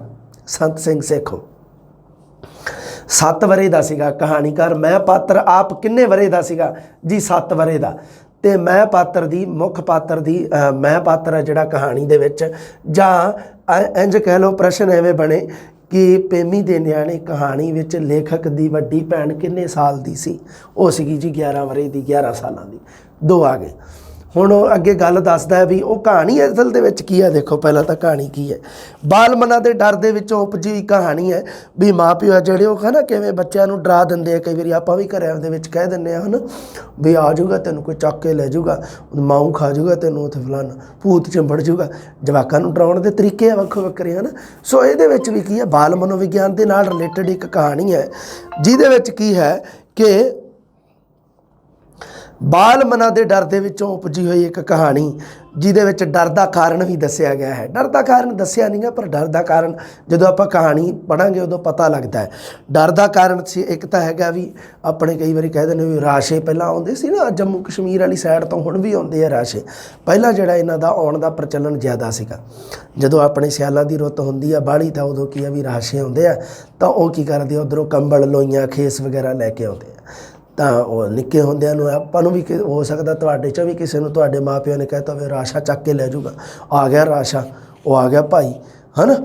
ਤਾਂ ਉਹ ਕੀ ਆ ਵੀ ਉਹ ਬੱਚਿਆਂ ਨੂੰ ਹੁਣ ਡਰਾਉਣ ਦੀ ਜਿਹੜੀ ਉਹ ਮਾਪਿਆਂ ਦਾ ਜਿਹੜਾ ਢੰਗ ਤਰੀਕਾ ਤਾਂ ਉਹ ਬੱਚਿਆਂ ਦੇ ਮਨ ਦੇ ਵਿੱਚ ਬੈਠਾ ਹੋਇਆ, ਬੱਚਿਆਂ ਦੀ ਮਾਨਸਿਕਤਾ, ਬੱਚਿਆਂ ਦੇ ਮਨੋਵਿਗਿਆਨ ਦੇ ਵਿੱਚ ਬੈਠਾ ਹੋਇਆ ਤਰੀਕਾ। ਬੱਚੇ ਆ ਜਿਹੜੇ ਉਹ ਡਰਦੇ ਆ ਤਾਂ ਉਹ ਕੀ ਆ ਵੀ ਉਹ ਖੇਤ ਦੇ ਵਿੱਚ ਭੱਤਾ ਰੋਟੀ ਫੜਾਉਣ ਜਾਂਦੇ ਆ ਆਪਣੇ, ਮਤਲਬ ਕਹਿ ਲਓ ਵੀ ਉਹਨਾਂ ਦਾ ਪਿਤਾ ਜਿਹੜਾ ਉਹ ਖੇਤਾਂ 'ਚ ਕੰਮ ਕਰ ਰਿਹਾ, ਹੋਰ ਵੀ ਕੋਈ ਮਜ਼ਦੂਰ ਦਿਹਾੜੀਦਾਰ ਲੱਗੇ ਹੋਏ ਆ ਕੰਮ ਕਰਨ। ਤਾਂ ਉਹ ਕੀ ਹੈ ਵੀ ਉਹਨਾਂ ਨੂੰ ਇੱਕ ਘਰ ਤੋਂ ਖੇਤ ਤੱਕ ਜਾਣ ਵਾਸਤੇ ਮੀਲ ਦਾ ਰਾਹ, 1 ਮੀਲ ਦਾ ਲਗਭਗ ਰਾਹ ਜਿਹੜਾ ਉਹ ਉਹਨਾਂ ਨੂੰ ਕ੍ਰਾਸ ਕਰਨਾ ਪੈਂਦਾ ਹੈ। ਅਤੇ ਅੱਧ ਵਿਚਕਾਰ ਦੇ ਵਿੱਚ ਇੱਕ ਜਰਨੈਲੀ ਸੜਕ ਲੰਘਦੀ ਹੈ। ਜਰਨੈਲੀ ਸੜਕ ਹੁੰਦੀ ਹੈ, ਹਾਈਵੇ ਨੂੰ ਕਿਹਾ ਜਾਂਦਾ ਹੈ, HIGHWAY ਹਾਈਵੇ ਜਿਹੜਾ ਹੁੰਦਾ ਨਾ ਹਾਈਵੇ, ਜਿਹਨੂੰ ਆਪਾਂ ਕਹਿ ਦਿੰਦੇ ਹਾਂ ਮਹਾਮਾਰਗ, ਹੈ ਨਾ, ਰਾਜਮਾਰਗ ਜਾਂ ਮਹਾਮਾਰਗ ਆਪਾਂ ਜਿਹਨਾਂ ਨੂੰ ਕਹਿ ਦਿੰਦੇ ਹਾਂ, ਉਹਨੂੰ ਪੰਜਾਬੀ ਦੇ ਵਿੱਚ ਬੇਟਾ ਜੀ ਉਹਨੂੰ ਕੀ ਕਿਹਾ ਜਾਂਦਾ ਹੈ? ਉਹਨੂੰ ਕਿਹਾ ਜਾਂਦਾ ਜਰਨੈਲੀ ਸੜਕ। ਹੁਣ ਉੱਥੇ ਕੀ ਆ ਵੀ ਹੁਣ ਆਉਂਦੇ ਜਾਂਦੇ ਅਸੀਂ ਸਭ ਨਿਆਣੇ ਜਿਨ੍ਹਾਂ ਨੂੰ ਰਾਸ਼ਿਆਂ ਤੋਂ ਘਰ ਬੈਠਿਆਂ ਨੂੰ ਡਰ ਲੱਗਦਾ ਸੀਗਾ। ਤਾਂ ਹੁਣ ਬਾਪੂ ਤੇ ਕਾਮੇ ਦੀ ਰੋਟੀ ਫੜਾਉਣ ਉਹ ਜਾ ਰਹੇ ਆ, ਉਹਨਾਂ ਦੀ ਬੜੀ ਮੁਸ਼ਕਲ, ਹੌਸਲਾ ਕਰਕੇ ਉਹ ਬੱਚੇ ਇੱਕ ਦਿਨ ਤੁਰਦੇ ਆ ਤੇ ਉਹ ਅੱਗੇ ਦੱਸਦੇ ਆ ਵੀ ਸਭ ਤੋਂ ਪਹਿਲਾਂ ਤਾਂ ਸਾਡਾ 2 ਤਰ੍ਹਾਂ ਦੇ ਨਰਕ ਦੀ ਗੱਲ ਕਰਦੇ ਆ ਵੀ 2 ਤਰ੍ਹਾਂ ਦਾ ਨਰਕ। ਉਹ ਬੱਚੇ ਆਪਸ ਦੇ ਵਿੱਚ ਗੱਲਾਂ ਕਰਦੇ ਜਾਂਦੇ ਆ, ਸੋਚਦੇ ਜਾਂਦੇ ਆ। 2 ਤਰ੍ਹਾਂ ਦਾ ਨਰਕ, ਇੱਕ ਤਾਂ ਕਹਿੰਦੇ ਵੀ ਮਦਰਸਾ ਦਾ ਮਤਲਬ ਹੁੰਦਾ ਵੀ ਉਹ ਆਪਣੇ ਜਿਵੇਂ ਸਕੂਲ ਹੁੰਦੇ ਆ, ਹੈ ਨਾ, ਸਕੂਲ ਕਹਿ ਲਓ, ਮੁਸਲਮਾਨਾਂ ਦੇ ਆਪਣੇ ਪੜ੍ਹਾਉਣ ਦੀ ਜਗ੍ਹਾ ਹੁੰਦੀ ਹੈ, ਜਿਹੜੀ ਵਿਦਿਆ ਪੜ੍ਹਾਉਣ ਦੀ ਜਗ੍ਹਾ, ਉਸ ਨੂੰ ਮਦਰਸਾ ਕਿਹਾ ਇਸ ਨੇ, ਸਕੂਲ ਨੂੰ ਹੀ ਕਹਿੰਦੇ ਆ। ਤਾਂ ਦੂਸਰਾ ਕੀ ਸੀਗਾ ਵੀ ਜਦੋਂ ਉਹਨਾਂ ਨੇ ਆਪਣੇ ਬਾਪੂ ਤੇ ਕਾਮੇ ਦੀ ਰੋਟੀ ਫੜਾਉਣ ਜਾਣਾ, ਦੂਜਾ ਨਰਕ ਉਹ ਜਿਹੜੀ ਜਰਨੈਲੀ ਸੜਕ ਜਦੋਂ ਪਾਰ ਕਰਨੀ, ਉਹਨਾਂ ਨੇ ਹਾਈਵੇ ਪਾਰ ਕਰਨਾ, ਉਹ ਬੜਾ ਹੁੰਦਾ ਸੀ ਵੀ ਕੋਈ ਰਾਸ਼ਾ ਨਾ ਆ ਜੇ, ਕੋਈ ਆ ਕੇ ਚੱਕ ਕੇ ਨਾ ਲੈ ਜੇ। ਤਾਂ ਉਹ ਕੀ ਹੈ ਵੀ ਹੁਣ ਸਿਆਲ ਦੇ ਦਿਨਾਂ ਦੇ ਵਿੱਚ ਦੋਵੇਂ ਭੈਣ ਭਰਾ ਦੁਪਹਿਰ ਦੀ ਰੋਟੀ ਲੈ ਕੇ ਜਾ ਰਹੇ ਸੀ। ਤਾਂ ਹੁਣ ਕੀ ਆ ਵੀ ਉੱਧਰੋਂ ਕੋਈ ਸਾਹਮਣੇ ਕੋਈ ਬੰਦਾ ਉਹਨਾਂ ਨੂੰ ਆਉਂਦਾ ਦਿਖ ਗਿਆ। ਤਾਂ ਉਹਦੀ ਭੈਣ ਕੀ ਕਰਦੀ ਹੈ, ਲੇਖਕ ਦੀ ਉਹਦੀ ਭੈਣ ਉਸ ਨੂੰ ਕੁਝ ਕਹਾਣੀ ਸੁਣਾਉਣ ਲੱਗ ਜਾਂਦੀ ਹੈ ਰਾਜੇ ਰਾਣੀ ਦੀ। ਡਰ ਤੋਂ ਬਚਣ ਵਾਸਤੇ ਬੱਚੇ ਕਰਦੇ ਆ ਨਾ, ਇਹ ਬਾਲ ਮਨੋਵਿਗਿਆਨ ਦੀਆਂ ਸੂਖਮ ਪਰਤਾਂ ਨੂੰ ਫਰੋਲਦੀ ਹੈ ਕਹਾਣੀ ਇਹ। ਤਾਂ ਉਹ ਜਿਹੜੀ ਕਹਾਣੀ ਸੁਣਾਉਂਦੀ ਹੈ, ਇਹਦਾ ਮਤਲਬ ਕੀ ਹੈ ਵੀ ਇਹ ਬੱਚਿਆਂ ਦੀ ਮਾਨਸਿਕਤਾ ਵੀ ਆਪਣਾ ਉੱਧਰੋਂ ਡਰ ਹਟ ਜੂਗਾ, ਧਿਆਨ ਉੱਧਰੋਂ ਹਟ ਜੂਗਾ। ਰਾਸ਼ੇ ਵੱਲੋਂ ਜਾਂ ਕਿਸੇ ਵੀ ਵੱਲੋਂ ਕਹਿ ਲਓ। ਰਾਸ਼ੇ ਦਾ ਸੱਭਿਆਚਾਰਕ ਪਹਿਰਾਵੇ ਦਾ ਵੀ ਜ਼ਿਕਰ ਹੋਇਆ ਵੀ ਰਾਸ਼ਾ ਹੈ ਜਿਹੜਾ ਉਹ ਮਤਲਬ ਕੀ ਹੈ ਵੀ ਉਹ ਲੰਮਾ ਸਾਰਾ ਕਮੀਜ਼ ਪਾਉਂਦਾ, ਸਲਵਾਰ ਪਾਉਂਦਾ, ਤਾਂ ਉਹ ਮਤਲਬ ਆਉਂਦਾ ਉਹਦਾ ਪਹਿਰਾਵਾ ਅਲੱਗ ਹੀ ਹੈ। ਰਾਸ਼ਾ ਦਾ ਪਹਿਰਾਵਾ ਅਲੱਗ ਹੈ ਅਤੇ ਉਹ ਪਤਾ ਲੱਗਦਾ ਵੀ ਇਹ ਰਾਸ਼ਾ ਆ ਰਿਹਾ। ਤਾਂ ਉਹ ਕੀ ਹੈ ਵੀ ਉਦੋਂ ਕੀ ਹੈ ਵੀ ਉਹ ਹੌਲੀ ਹੌਲੀ ਵੀ ਨਾਲੇ ਤਾਂ ਉਹ ਭੈਣ ਭਰਾ ਦੋਨੇ ਗੱਲਾਂ ਕਰਦੇ ਜਾਂਦੇ ਆ, ਅਤੇ ਨਾਲੇ ਕੀ ਹੈ ਵੀ ਉਹਦੀ ਭੈਣ ਹੈ ਜਿਹੜੀ ਉਹ ਕਹਾਣੀ ਸੁਣਾਉਂਦੀ ਜਾਂਦੀ ਹੈ ਵੀ ਸਾਹਮਣੇ ਮੰਨ ਲਓ ਕੋਈ ਆ ਜੇ ਜਾਂ ਕੋਈ ਆਉਂਦਾ ਹੋਵੇ ਤਾਂ ਉਹ ਉਹਦੇ ਤੋਂ ਆਪਣਾ ਧਿਆਨ ਹਟ ਜਾਵੇ। ਪਰ ਧਿਆਨ ਹਟਦਾ ਨਹੀਂ, ਵਿੱਚ ਕਹਾਣੀ ਸੁਣਾਉਣ ਲੱਗ ਜਾਂਦੀ ਹੈ ਵੀ ਇੱਕ ਰਾਜਾ ਸੀ ਅਤੇ ਉਹਦੀ ਰਾਣੀ ਮਰ ਗਈ, ਅਤੇ ਰਾਣੀ ਮਰਨ ਤੋਂ ਪਹਿਲਾਂ ਉਹਨੂੰ ਕਹਿੰਦੀ ਆ ਵੀ ਕਰਾਰ ਜਿਹੜੇ ਉਹ ਮਤਲਬ ਇੱਕ ਕਰਾਰ ਸੀਗਾ ਵੀ ਤੂੰ ਕੀ ਆ ਵੀ ਕਰਾਰ ਦਿੰਦਾ ਹੈ। ਕਿਹੜਾ ਕਰਾਰ? ਕਿ ਰਾਣੀ ਨੇ ਕਿਹਾ ਵੀ ਮੇਰੇ ਪੁੱਤ ਅਤੇ ਧੀ ਨੂੰ ਮਤੇਈ ਜਿਹੜੀ ਦੁੱਖ ਦੇਊਗੀ ਵੀ ਤੂੰ ਕਿਤੇ ਹੋਰ ਨਾ ਵਿਆਹ ਕਰਾਈ। ਐਵੇਂ ਕਰਕੇ ਕਹਾਣੀ ਸੁਣਾਉਣ ਲੱਗ ਜਾਂਦੀ ਹੈ। ਮਤਲਬ ਤੁਸੀਂ ਇਹਨੂੰ ਪੜ੍ਹਿਓ ਥੋੜ੍ਹਾ ਜਿਹਾ। ਹਾਂ, ਹੋਰ ਜਦੋਂ ਅੱਗੇ ਆਏ ਅਤੇ ਕਾਲੇ ਅੱਗੇ ਕੀ ਆ ਵੀ ਇੱਕ ਦੇਖੋ ਆਵੇ ਸੜਕ ਦੇ ਵਿੱਚ ਇੱਕ ਪਾਸੇ ਇੱਕ ਕਾਲੇ ਸੂਫ ਦੀ ਵਾਸਕਟ ਅਤੇ ਪਠਾਣਾ ਵਰਗੀ ਖੁੱਲ੍ਹੀ ਸਲਵਾਰ ਵਾਲਾ ਬੰਦਾ, ਤਾਂ ਉਹਨੇ ਕਾਲੇ ਸੂਫ ਦੀ ਸੂਫੀ ਸ਼ਬਦ ਹੈ ਨਾ, ਸੂਫ ਉੱਨ ਦੀ, ਕਾਲੇ ਉੱਨ ਦੀ ਉਹਨੇ ਵਾਸਕਟ ਪਾਈ ਹੋਈ ਹੈ। ਵਾਸਕਟ ਜਿਹੜਾ ਸ਼ਬਦ ਹੈ ਇਹ ਹੈਗਾ ਤਦਭਵ ਸ਼ਬਦ। ਵਾਸਕਟ ਸ਼ਬਦ ਹੈ ਜਿਹੜਾ ਤਦਭਵ, ਇਹ ਹੈਗਾ ਵੈਸਟ ਕੋਟ ਅਸਲ ਦੇ ਵਿੱਚ। ਵੈਸਟ ਕੋਟ ਕਮਰ ਤੱਕ ਆਉਂਦਾ ਜਿਹੜਾ ਕੋਟ ਹੋਵੇ, ਵੈਸਟ ਕੋਟ। ਹਾਂ, ਵੈਸਟ ਕੋਟ ਆ, ਉਹਨੂੰ ਪੰਜਾਬੀ ਦੇ ਵਿੱਚ ਵਾਸਕਟ ਕਿਹਾ ਜਾਂਦਾ ਹੈ। ਤਦਭਵ ਸ਼ਬਦ ਹੈ, ਮਤਲਬ ਕੀ ਹੈ ਅੰਗਰੇਜ਼ੀ ਦਾ ਸ਼ਬਦ ਹੈ ਜਿਸ ਨੂੰ ਥੋੜ੍ਹਾ ਕੁ ਵਿਗਾੜ ਕੇ ਪੰਜਾਬੀ ਭਾਸ਼ਾ ਦੇ ਵਿੱਚ ਲਿਖਿਆ ਜਾਂਦਾ ਹੈ, ਵਾਸਕਟ। ਪਠਾਣਾ ਵਰਗੀ ਖੁੱਲ੍ਹੀ ਸਲਵਾਰ ਪਾ ਕੇ ਜਦੋਂ ਉਹ ਆ ਰਿਹਾ ਤਾਂ ਉਹ ਦੋਨੋਂ ਭੈਣ ਭਰਾ ਡਰ ਜਾਂਦੇ ਆ ਵੀ ਇਹ ਸਾਨੂੰ ਹੁਣ ਪੱਕਾ ਹੀ ਚੱਕ ਕੇ ਲਿਜਾਊਗਾ। ਫਿਰ ਉਹ ਵਿੱਚ ਕੀ ਆ ਵੀ ਉਹ ਆਪਣੇ ਉਹ ਜਿਹੜਾ ਹੈ ਦੋਨੇ ਭੈਣ ਭਰਾ ਕੀ ਆ ਵੀ ਉਹ ਆਪਣੇ ਮਾਮੇ ਨੂੰ ਵੀ ਯਾਦ ਕਰਦੇ ਆ। ਉਹਨਾਂ ਦੇ ਮਾਮੇ ਦੀ ਉਹਨਾਂ ਨੂੰ ਇੱਕ ਗੱਲ ਚੇਤੇ ਆ ਜਾਂਦੀ ਆ। ਮਾਮੇ 'ਤੇ ਬੜਾ ਮਾਣ ਕਰਦੇ ਉਹ ਕਿਸੇ ਗੱਲ ਤੋਂ। ਵਾਹਿਗੁਰੂ ਤੋਂ ਭੂਤ ਪ੍ਰੇਤ ਹੀ ਡਰਦੇ ਨੇ, ਆਦਮੀ ਨਹੀਂ ਡਰਦੇ। ਮੇਰੀ ਭੈਣ ਨੇ ਕਿਹਾ ਆਹ ਥੋੜ੍ਹੀਆਂ ਜਿਹੀਆਂ ਗੱਲਾਂ ਦਾ ਯਾਦ ਰੱਖ ਲਿਓ ਵੀ ਇਹ ਕਿਹਨੇ ਕੀ ਸੀ ਗੱਲ। ਇਹ ਥੋੜ੍ਹੀਆਂ ਗੱਲਾਂ ਲਾਸਟ ਦੇ ਵਿੱਚ ਜਿਹੜੀਆਂ ਗੱਲਾਂ ਹੁੰਦੀਆਂ ਉਹ ਥੋੜ੍ਹੀਆਂ ਜਿਹੀਆਂ ਜ਼ਿਆਦਾ ਯਾਦ। ਹੁਣ ਕੀ ਆ, ਲੇਖਕ ਆਪ ਰੋਣ ਲੱਗ ਗਿਆ।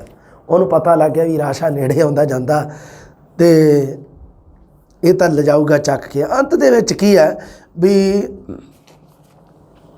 ਲੇਖਕ ਦੀ ਭੈਣ ਹੈ ਜਿਹੜੀ ਉਹਨੂੰ ਕਹਿੰਦੀ ਹੈ ਵੀ ਕੋਈ ਨਹੀਂ, ਆਪਾਂ ਐਵੇਂ ਕਹਿ ਦਾਂਗੇ ਵੀ ਆਪਣੇ ਵੀਰ ਨੂੰ ਚੁੱਪ ਕਰਾਉਂਦੀ ਹੋਈ ਕਹਿੰਦੀ ਹੈ ਵੀ ਆਪਾਂ ਇਹਨੂੰ ਰਾਸ਼ੇ ਨੂੰ ਐਵੇਂ ਕਹਿ ਦਾਂਗੇ ਵੀ ਅਸੀਂ ਪੇਮੀ ਦੇ ਨਿਆਣੇ ਹਾਂ, ਤੂੰ ਸਾਨੂੰ ਨਾ ਫੜ। ਤਾਂ ਉਹ ਜਿਹੜਾ ਪੇਮੀ ਸ਼ਬਦ ਹੈ ਜਿਹੜਾ ਉਹ ਲੇਖਕ ਨੂੰ ਆਪਣੀ ਭੈਣ ਦੇ ਮੂੰਹੋਂ ਬੜਾ ਹੀ ਮਤਲਬ ਮਿੱਠਾ ਨਿਕਲਦਾ ਸੀ ਅਤੇ ਬੜਾ ਮਤਲਬ ਉਹਨੂੰ ਇਸ ਤਰ੍ਹਾਂ ਹੀ ਲੱਗ ਰਿਹਾ ਸੀਗਾ ਲੇਖਕ ਨੂੰ ਵੀ ਉਹੀ ਮਤਲਬ ਖੁਦ ਆ ਪੇਮੀ ਬਣੀ ਹੋਈ ਹੈ ਆਪ ਹੀ, ਵੀ ਅਸੀਂ ਪੇਮੀ ਦੇ ਨਿਆਣੇ, ਤੂੰ ਸਾਨੂੰ ਨਾ ਫੜ ਐਵੇਂ ਕਹਿ ਦਾਂਗੇ। ਤਾਂ ਉਹ ਮਤਲਬ ਕੀ ਹੈ ਵੀ ਉਹ ਲੇਖਕ ਕਹਿੰਦਾ ਵੀ ਮੇਰੇ ਦਿਲ ਨੂੰ ਥੋੜ੍ਹਾ ਜਿਹਾ ਟਾਰਸ ਵੱਜ ਗਿਆ, ਹੌਸਲਾ ਵੱਜ ਗਿਆ ਵੀ ਹੁਣ ਆਪਾਂ ਚੱਲ ਜਾਂਗੇ, ਕੋਈ ਗੱਲ ਨਹੀਂ। ਤਾਂ ਉਹ ਰਾਸ਼ਾ ਜਿਹੜਾ ਉਹ ਕੋਲ ਦੀ ਲੰਘ ਜਾਂਦਾ। ਰਾਸ਼ਾ ਉੱਥੇ ਹੀ ਮਤਲਬ ਪਿਆ ਹੁੰਦਾ ਰਾਸ਼ਾ ਅਸਲ ਦੇ ਵਿੱਚ ਉੱਥੇ। ਤਾਂ ਉਹ ਪੇਮੀ ਦਾ ਨਾਮ ਲੈ ਕੇ ਦੋਵੇਂ ਬੱਚੇ ਇਸ ਤਰ੍ਹਾਂ ਪਾਰ ਹੋ ਜਾਂਦੇ ਆ ਜਿਵੇਂ ਹਿੰਦੂ ਹੈ ਜਿਹੜਾ ਉਹ, ਕਿਉਂਕਿ ਗਊ ਨੂੰ ਪਵਿੱਤਰ ਪਸ਼ੂ ਮੰਨਦਾ ਅਤੇ ਉਹ ਗਊ ਦੀ ਪੂਛ ਫੜ ਕੇ ਭਵ ਸਾਗਰ ਤਰ ਜਾਂਦਾ ਹੈ। मतलब ये लोक है जिहड़ा ਜਾਂ परलोक ਦੀ ਯਾਤਰਾ ਜਦੋਂ ਉਹਦੇ ਵਿੱਚ मतलब कि ਜਿਹੜਾ ਕੀਤੇ ਪੁੰਨਦਾਨ ਜਿਵੇਂ ਇੱਕ ਹਿੰਦੂ ਬੰਦੇ ਦੇ ਕੰਮ ਆਉਂਦੇ ਆ ਉਵੇਂ ਹੀ ਪੇਮੀ ਸ਼ਬਦ ਹੈ ਜਿਹੜਾ ਉਹ ਉਹਨਾਂ ਬੱਚਿਆਂ ਵਾਸਤੇ ਉਸ ਭਵ ਸਾਗਰ ਨੂੰ ਪਾਰ ਭਵ ਸਾਗਰ मतलब ਜਰਨੈਲੀ ਸੜਕ। ਸੋ ਇੱਥੇ ਲੇਖਕ ਨੇ ਸੰਤ ਸਿੰਘ ਸੇਖੋਂ ਕਹਾਣੀਕਾਰ ਨੇ ਉਸ ਜਰਨੈਲੀ ਸੜਕ ਨੂੰ ਭਵ ਸਾਗਰ ਦੱਸਿਆ ਹੈ। ਭਵ ਸਾਗਰ, ਭਵ ਸਾਗਰ ਆਪਾਂ ਕਹਿ ਲਓ ਵੀ ਬਿਖਮ ਸਾਗਰ, ਬਿਖੜਾ ਪੈਂਡਾ ਜਿਹਨੂੰ ਆਪਾਂ ਕਹਿ ਦਿੰਦੇ ਹਾਂ, ਇਹ ਗੁਰਮਤਿ ਤੋਂ ਲਿਆ ਗਿਆ ਸ਼ਬਦ ਹੈ। ਜਾਂ ਪਹਿਲਾ ਮਤਲਬ ਕੀ ਹੈ, ਇਹ ਸ਼ਬਦ ਦਾ ਸੰਬੰਧ ਹੈ ਤਾਂ ਅਧਿਆਤਮਿਕਤਾ ਦੇ ਨਾਲ। ਅਧਿਆਤਮਿਕਤਾ ਦੇ ਵਿੱਚ ਕਿਹਾ ਜਾਂਦਾ ਵੀ ਭਵ ਸਾਗਰ ਪਾਰ ਕਰਨਾ ਹੈ। ਮਤਲਬ ਇੱਕ ਹੁੰਦਾ ਇਹ ਲੋਕ, ਇੱਕ ਹੁੰਦਾ ਪਰਲੋਕ। ਪਰਲੋਕ ਤੱਕ ਦੀ ਯਾਤਰਾ ਮਤਲਬ ਕਹਿ ਲਓ ਵੀ ਜਾਂ ਗੁਰੂ ਦੇ ਪ੍ਰਮਾਤਮਾ ਦੇ ਚਰਨਾਂ ਦੇ ਵਿੱਚ ਜਾਣਾ, ਉਸ ਨੂੰ ਕਿਹਾ ਜਾਂਦਾ ਭਵ ਸਾਗਰ ਪਾਰ ਕਰਨਾ। ਸੋ ਇਹ ਹੈ ਜਿਹੜਾ ਇਹ ਉਹ ਜਰਨੈਲੀ ਸੜਕ ਹੈ ਜਿਹੜੀ ਉਹ ਭਵ ਸਾਗਰ ਦੀ ਵਰਗੀ ਲੱਗਦੀ ਹੈ ਕਹਾਣੀਕਾਰ ਨੂੰ। ਕਹਾਣੀਕਾਰ ਦੀ ਉਮਰ ਦਾ ਥੋੜ੍ਹਾ ਜਿਹਾ ਯਾਦ ਰੱਖਿਓ ਵੀ ਇਹ ਮੈਨੂੰ ਅਲੱਗ ਜਿਹਾ ਪ੍ਰਸ਼ਨ ਲੱਗਿਆ। ਅਗਲੀ ਕਹਾਣੀ ਕੀ ਦੇ ਰੱਖੀ, ਆ ਜਾਓ ਫਿਰ। 12ਵੀਂ ਦੀ ਜਮਾਤ ਦੇ ਵਿੱਚ ਇੱਕ ਕਹਾਣੀ ਦਿੱਤੀ ਹੋਈ ਹੈ। ਹਾਂਜੀ, 12ਵੀਂ ਦੀ ਜਮਾਤ ਦੇ ਵਿੱਚ ਇੱਕ ਕਹਾਣੀ ਦਿੱਤੀ ਹੋਈ ਹੈ ਸੰਤ ਸਿੰਘ ਸੇਖੋਂ ਦੀ, ਸ਼ਹੀਦ ਦੀ ਮਾਂ। ਸ਼ਹੀਦ ਦੀ ਮਾਂ ਤੁਸੀਂ ਪੜ੍ਹਨੀ ਹੈ ਇਹ, ਅਤੇ ਇਹਦੇ ਵਿੱਚ ਕੁਝ ਕੁ ਗੱਲਾਂ ਵੀ ਬੜੀਆਂ ਇੰਪੋਰਟੈਂਟ ਦਿੱਤੀਆਂ ਹੋਈਆਂ ਬੇਟਾ ਜੀ, ਇਹ ਵੀ ਤੁਸੀਂ ਯਾਦ ਰੱਖਣੀਆਂ। ਲਓ ਫਿਰ ਆਪਾਂ ਚੱਲਦੇ ਹਾਂ ਕਹਾਣੀ 'ਤੇ, ਸ਼ਹੀਦ ਦੀ ਮਾਂ ਕਹਾਣੀ 'ਤੇ। ਹਾਂਜੀ ਆ ਜਾਓ ਬੇਟਾ। 95 ਨੰਬਰ ਪੇਜ 'ਤੇ ਦੇ ਰੱਖੀ ਹੈ ਸ਼ਹੀਦ ਦੀ ਮਾਂ ਕਹਾਣੀ। ਇਹ ਵੀ ਤੁਸੀਂ ਪੜ੍ਹਨੀ ਹੈ। ਇਹਦੇ ਵਿੱਚੋਂ ਪ੍ਰਸ਼ਨ ਹੈ ਬੇਟਾ ਇਹ ਜ਼ਰੂਰ ਆਊਗਾ, ਕੁਛ ਵੀ ਹੋ ਜਾਏ ਭਾਵੇਂ ਐਵੇਂ ਦੇ ਪ੍ਰਸ਼ਨ ਜ਼ਰੂਰ ਬਣਦੇ ਹੁੰਦੇ ਆ। ਲਓ ਆ ਜਾਓ, ਕੋਈ ਇੱਕ ਸਵਾਰ ਵੀ ਪੜ੍ਹਨੀ ਆਪਾਂ ਹਜੇ ਤਾਂ।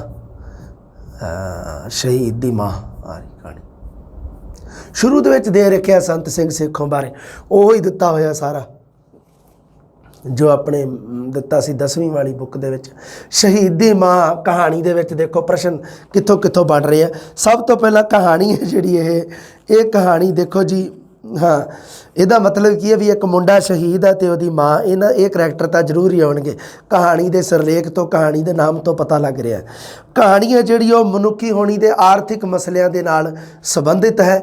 ਆਰਥਿਕ ਮਸਲੇ ਇਸ ਕਹਾਣੀ ਦੇ ਵਿੱਚ ਦਰਸਾਏ ਗਏ ਆ।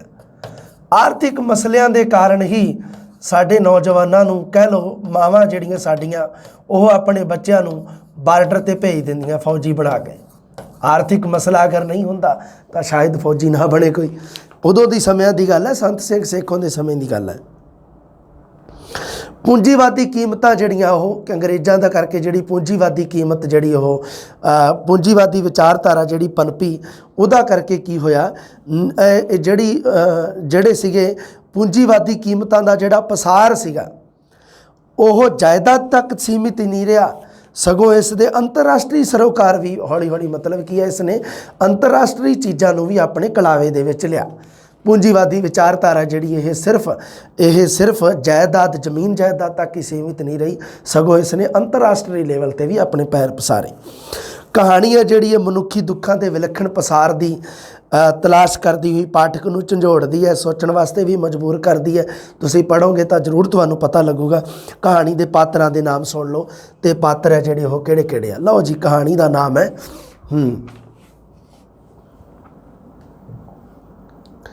ਕਮੈਂਟ ਆ ਮੇਰਾ ਮਨਪਸੰਦ ਬੋਰਡ ਹੈ। ਕਹਾਣੀ ਦਾ ਨਾਮ ਕੀ ਹੈ ਬੇਟਾ ਜੀ? ਕਹਾਣੀ ਦਾ ਨਾਮ ਹੈ ਸ਼ਹੀਦ ਦੀ ਮਾਂ। ਸ਼ਹੀਦ ਦੀ ਮਾਂ ਕਹਾਣੀ ਦਾ ਨਾਮ ਹੈ। ਮੈਂ ਥੋੜ੍ਹੀਆਂ ਗੱਲਾਂ ਤੁਹਾਨੂੰ ਦੱਸੂਗਾ, ਬਸ ਉਹੀ ਤੁਸੀਂ ਚੇਤੇ ਰੱਖਣੀਆਂ, ਉਹਦੇ ਵਿੱਚ ਹੀ ਆ ਜਾਣੀਆਂ। ਹੁਣ ਸ਼ਹੀਦ ਦੀ ਮਾਂ ਦੇ ਵਿੱਚ ਪਹਿਲਾ ਜਿਹੜਾ ਹੈ, ਸ਼ਹੀਦ ਦੀ ਮਾਂ ਕਹਾਣੀ ਦੇ ਵਿੱਚ ਇੱਕ ਪਾਤਰ ਦੇ ਰੱਖਿਆ ਗੁਰਜੀਤ, ਜੋ ਸ਼ਹੀਦ ਹੋ ਜਾਂਦਾ ਹੈ ਕਿੱਥੇ? ਲਾਹੌਰ ਦੇ ਮੋਰਚੇ 'ਤੇ। ਗੁਰਜੀਤ ਮੁੱਖ ਪਾਤਰ ਹੈ, ਫੌਜੀ ਹੈ, ਮੁੱਖ ਪਾਤਰ ਹੈ ਇੱਕ ਤਾਂ, ਦੂਸਰਾ ਫੌਜੀ ਹੈ, ਅਤੇ ਤੀਸਰਾ ਕੀ ਹੈ? ਸਭ ਤੋਂ ਇੰਪੋਰਟੈਂਟ ਪ੍ਰਸ਼ਨ ਹੈ ਜਿਹੜਾ ਵੀ ਇਹ ਕਿਹੜੇ ਮੋਰਚੇ 'ਤੇ ਸ਼ਹੀਦ ਹੁੰਦਾ ਹੈ? ਇਹ ਲਾਹੌਰ ਦੇ, ਅੰਮ੍ਰਿਤਸਰ ਦੇ ਮੋਰਚੇ 'ਤੇ ਨਹੀਂ ਸ਼ਹੀਦ ਹੁੰਦਾ, ਕਿਤੇ ਫਿਰੋਜ਼ਪੁਰ ਵਾਲੇ ਮੋਰਚੇ 'ਤੇ ਨਹੀਂ ਸ਼ਹੀਦ ਹੁੰਦਾ, ਤਾਂ ਇਹ ਜਿਹੜਾ ਹੈ ਲਾਹੌਰ ਦੇ ਮੋਰਚੇ 'ਤੇ। ਮੈਂ ਤੁਹਾਨੂੰ ਦੱਸਦਾ ਵੀ ਪ੍ਰਸ਼ਨ ਕਿਵੇਂ ਬਣਾਊਗਾ ਐਗਜ਼ਾਮੀਨਰ। ਲਾਹੌਰ ਦੇ ਮੋਰਚੇ ਬਹੁਤ ਇੰਪੋਰਟੈਂਟ ਗੱਲ ਹੈ, ਤੁਸੀਂ ਯਾਦ ਰੱਖਣੀ ਹੈ। ਅਗਲੀ ਗੱਲ, ਹਾਂ, ਇੱਕ ਚਰਨਜੀਤ ਪਾਤਰ ਵੀ ਹੈ ਇਸ ਕਹਾਣੀ ਦੇ ਵਿੱਚ। ਚਰਨਜੀਤ ਪਾਤਰ ਹੈ ਜੋ, ਉਹ ਹੈਗਾ ਜੀ ਇਹਦਾ ਗੁਰਜੀਤ ਦੇ ਤਾਏ ਦਾ ਮੁੰਡਾ ਹੈ।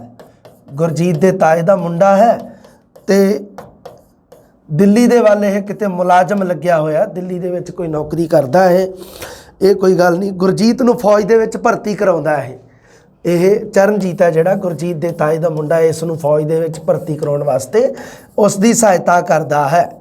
ਠੀਕ ਹੈ ਜੀ, ਗੱਲ ਕਲੀਅਰ ਹੋ ਗਈ। ਇਹਦਾ ਮਤਲਬ ਵੀ ਗੁਰਜੀਤ ਦੀ ਮਾਂ ਦਾ ਨਾਮ ਵੀ ਹੋਊਗਾ, ਬਿਲਕੁਲ ਹੈਗਾ ਜੀ, ਇਸ ਕਹਾਣੀ ਦੇ ਵਿੱਚ ਦਿੱਤਾ ਹੋਇਆ।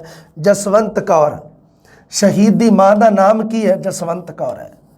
ਜਸਵੰਤ ਕੌਰ ਹੈ, ਜਸਵੰਤ ਕੌਰ ਹੈ ਜੋ ਗੁਰਜੀਤ ਬਰੈਕਟ ਦੇ ਵਿੱਚ ਲਿਖ ਦੇਣਾ ਮੈਂ ਸ਼ਹੀਦ, ਇੱਕੋ ਹੀ ਗੱਲ ਹੈ। ਸ਼ਹੀਦ ਕੌਣ ਹੋਇਆ? ਗੁਰਜੀਤ ਹੋਇਆ ਲਾਹੌਰ ਦੇ ਮੋਰਚੇ ਤੇ। ਗੁਰਜੀਤ ਦੀ ਮਾਂ ਹੈ, ਸ਼ਹੀਦ ਦੀ ਮਾਂ ਹੈ, ਜੋ ਅੰਤ ਦੇ ਵਿੱਚ ਕੀ ਕਰਦੀ ਹੈ? ਆਪਣੇ ਆਪ ਨੂੰ ਜ਼ਿੰਮੇਦਾਰ ਠਹਿਰਾਉਂਦੀ ਹੈ। ਗੁਰਜੀਤ ਆਪਣੇ ਮੁੰਡੇ ਦੀ ਮੌਤ ਦਾ ਕਾਰਨ ਵੀ ਮੈਂ ਜ਼ਿੰਮੇਵਾਰ ਸੀਗੀ, ਮੈਂ ਹੀ ਉਸ ਨੂੰ ਫੌਜ ਦੇ ਵਿੱਚ ਭੇਜਿਆ। ਜਸਵੰਤ ਕੌਰ। ਬਸ ਇਹ ਕਹਾਣੀ ਹੈ ਜਿਹੜੀ, ਇਹਦੇ ਕੁਝ ਦੇਖ ਲਓ ਔਖੇ ਸ਼ਬਦਾਂ ਦੇ ਕੋਈ ਅਰਥ ਦੇਖ ਲੈਣੇ ਆਪਾਂ। ਇਹ ਗੱਲਾਂ ਤੁਸੀਂ ਚੇਤੇ ਰੱਖਣੀਆਂ, ਬਸ ਇਹਨੂੰ ਯਾਦ ਰੱਖਣਾ ਤੁਸੀਂ। ਅੱਗੇ ਦੇਖਦੇ ਹਾਂ ਆਪਾਂ ਕਹਾਣੀ ਦੇ ਵਿੱਚ ਕਿੱਥੇ ਕਿੱਥੇ ਕੋਈ ਮੰਨ ਲਓ ਕੋਈ ਆਇਆ, ਕੋਈ ਹਾਂ ਆ ਵੇਖ ਲਓ ਪਹਿਲਾਂ ਹੀ ਆ ਗਿਆ। ਗੁਰਜੀਤ ਦੇ ਲਾਹੌਰ ਦੇ ਮੋਰਚੇ ਉੱਤੇ ਸ਼ਹੀਦ ਹੋ ਜਾਣ ਦੀ ਖਬਰ ਹੈ ਜਿਹੜੀ ਉਹ ਪਿੰਡ ਦੇ ਵਿੱਚ ਕੱਲ੍ਹ ਹੀ ਪਹੁੰਚੀ ਸੀ। ਲਾਹੌਰ ਦੇ ਮੋਰਚੇ ਦੀ ਗੱਲ ਤੁਸੀਂ ਚੇਤੇ ਰੱਖਣੀ ਹੈ। ਅੱਗੇ ਦੇਖਦੇ ਹਾਂ ਜੀ। ਹਾਂ,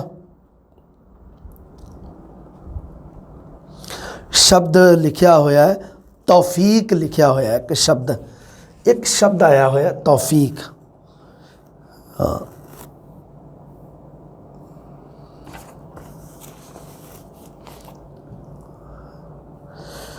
ਤੌਫੀਕ, ਤੌਫੀਕ ਦੇਵੇ, ਵਾਹਿਗੁਰੂ ਤੌਫੀਕ ਦੇਵੇ।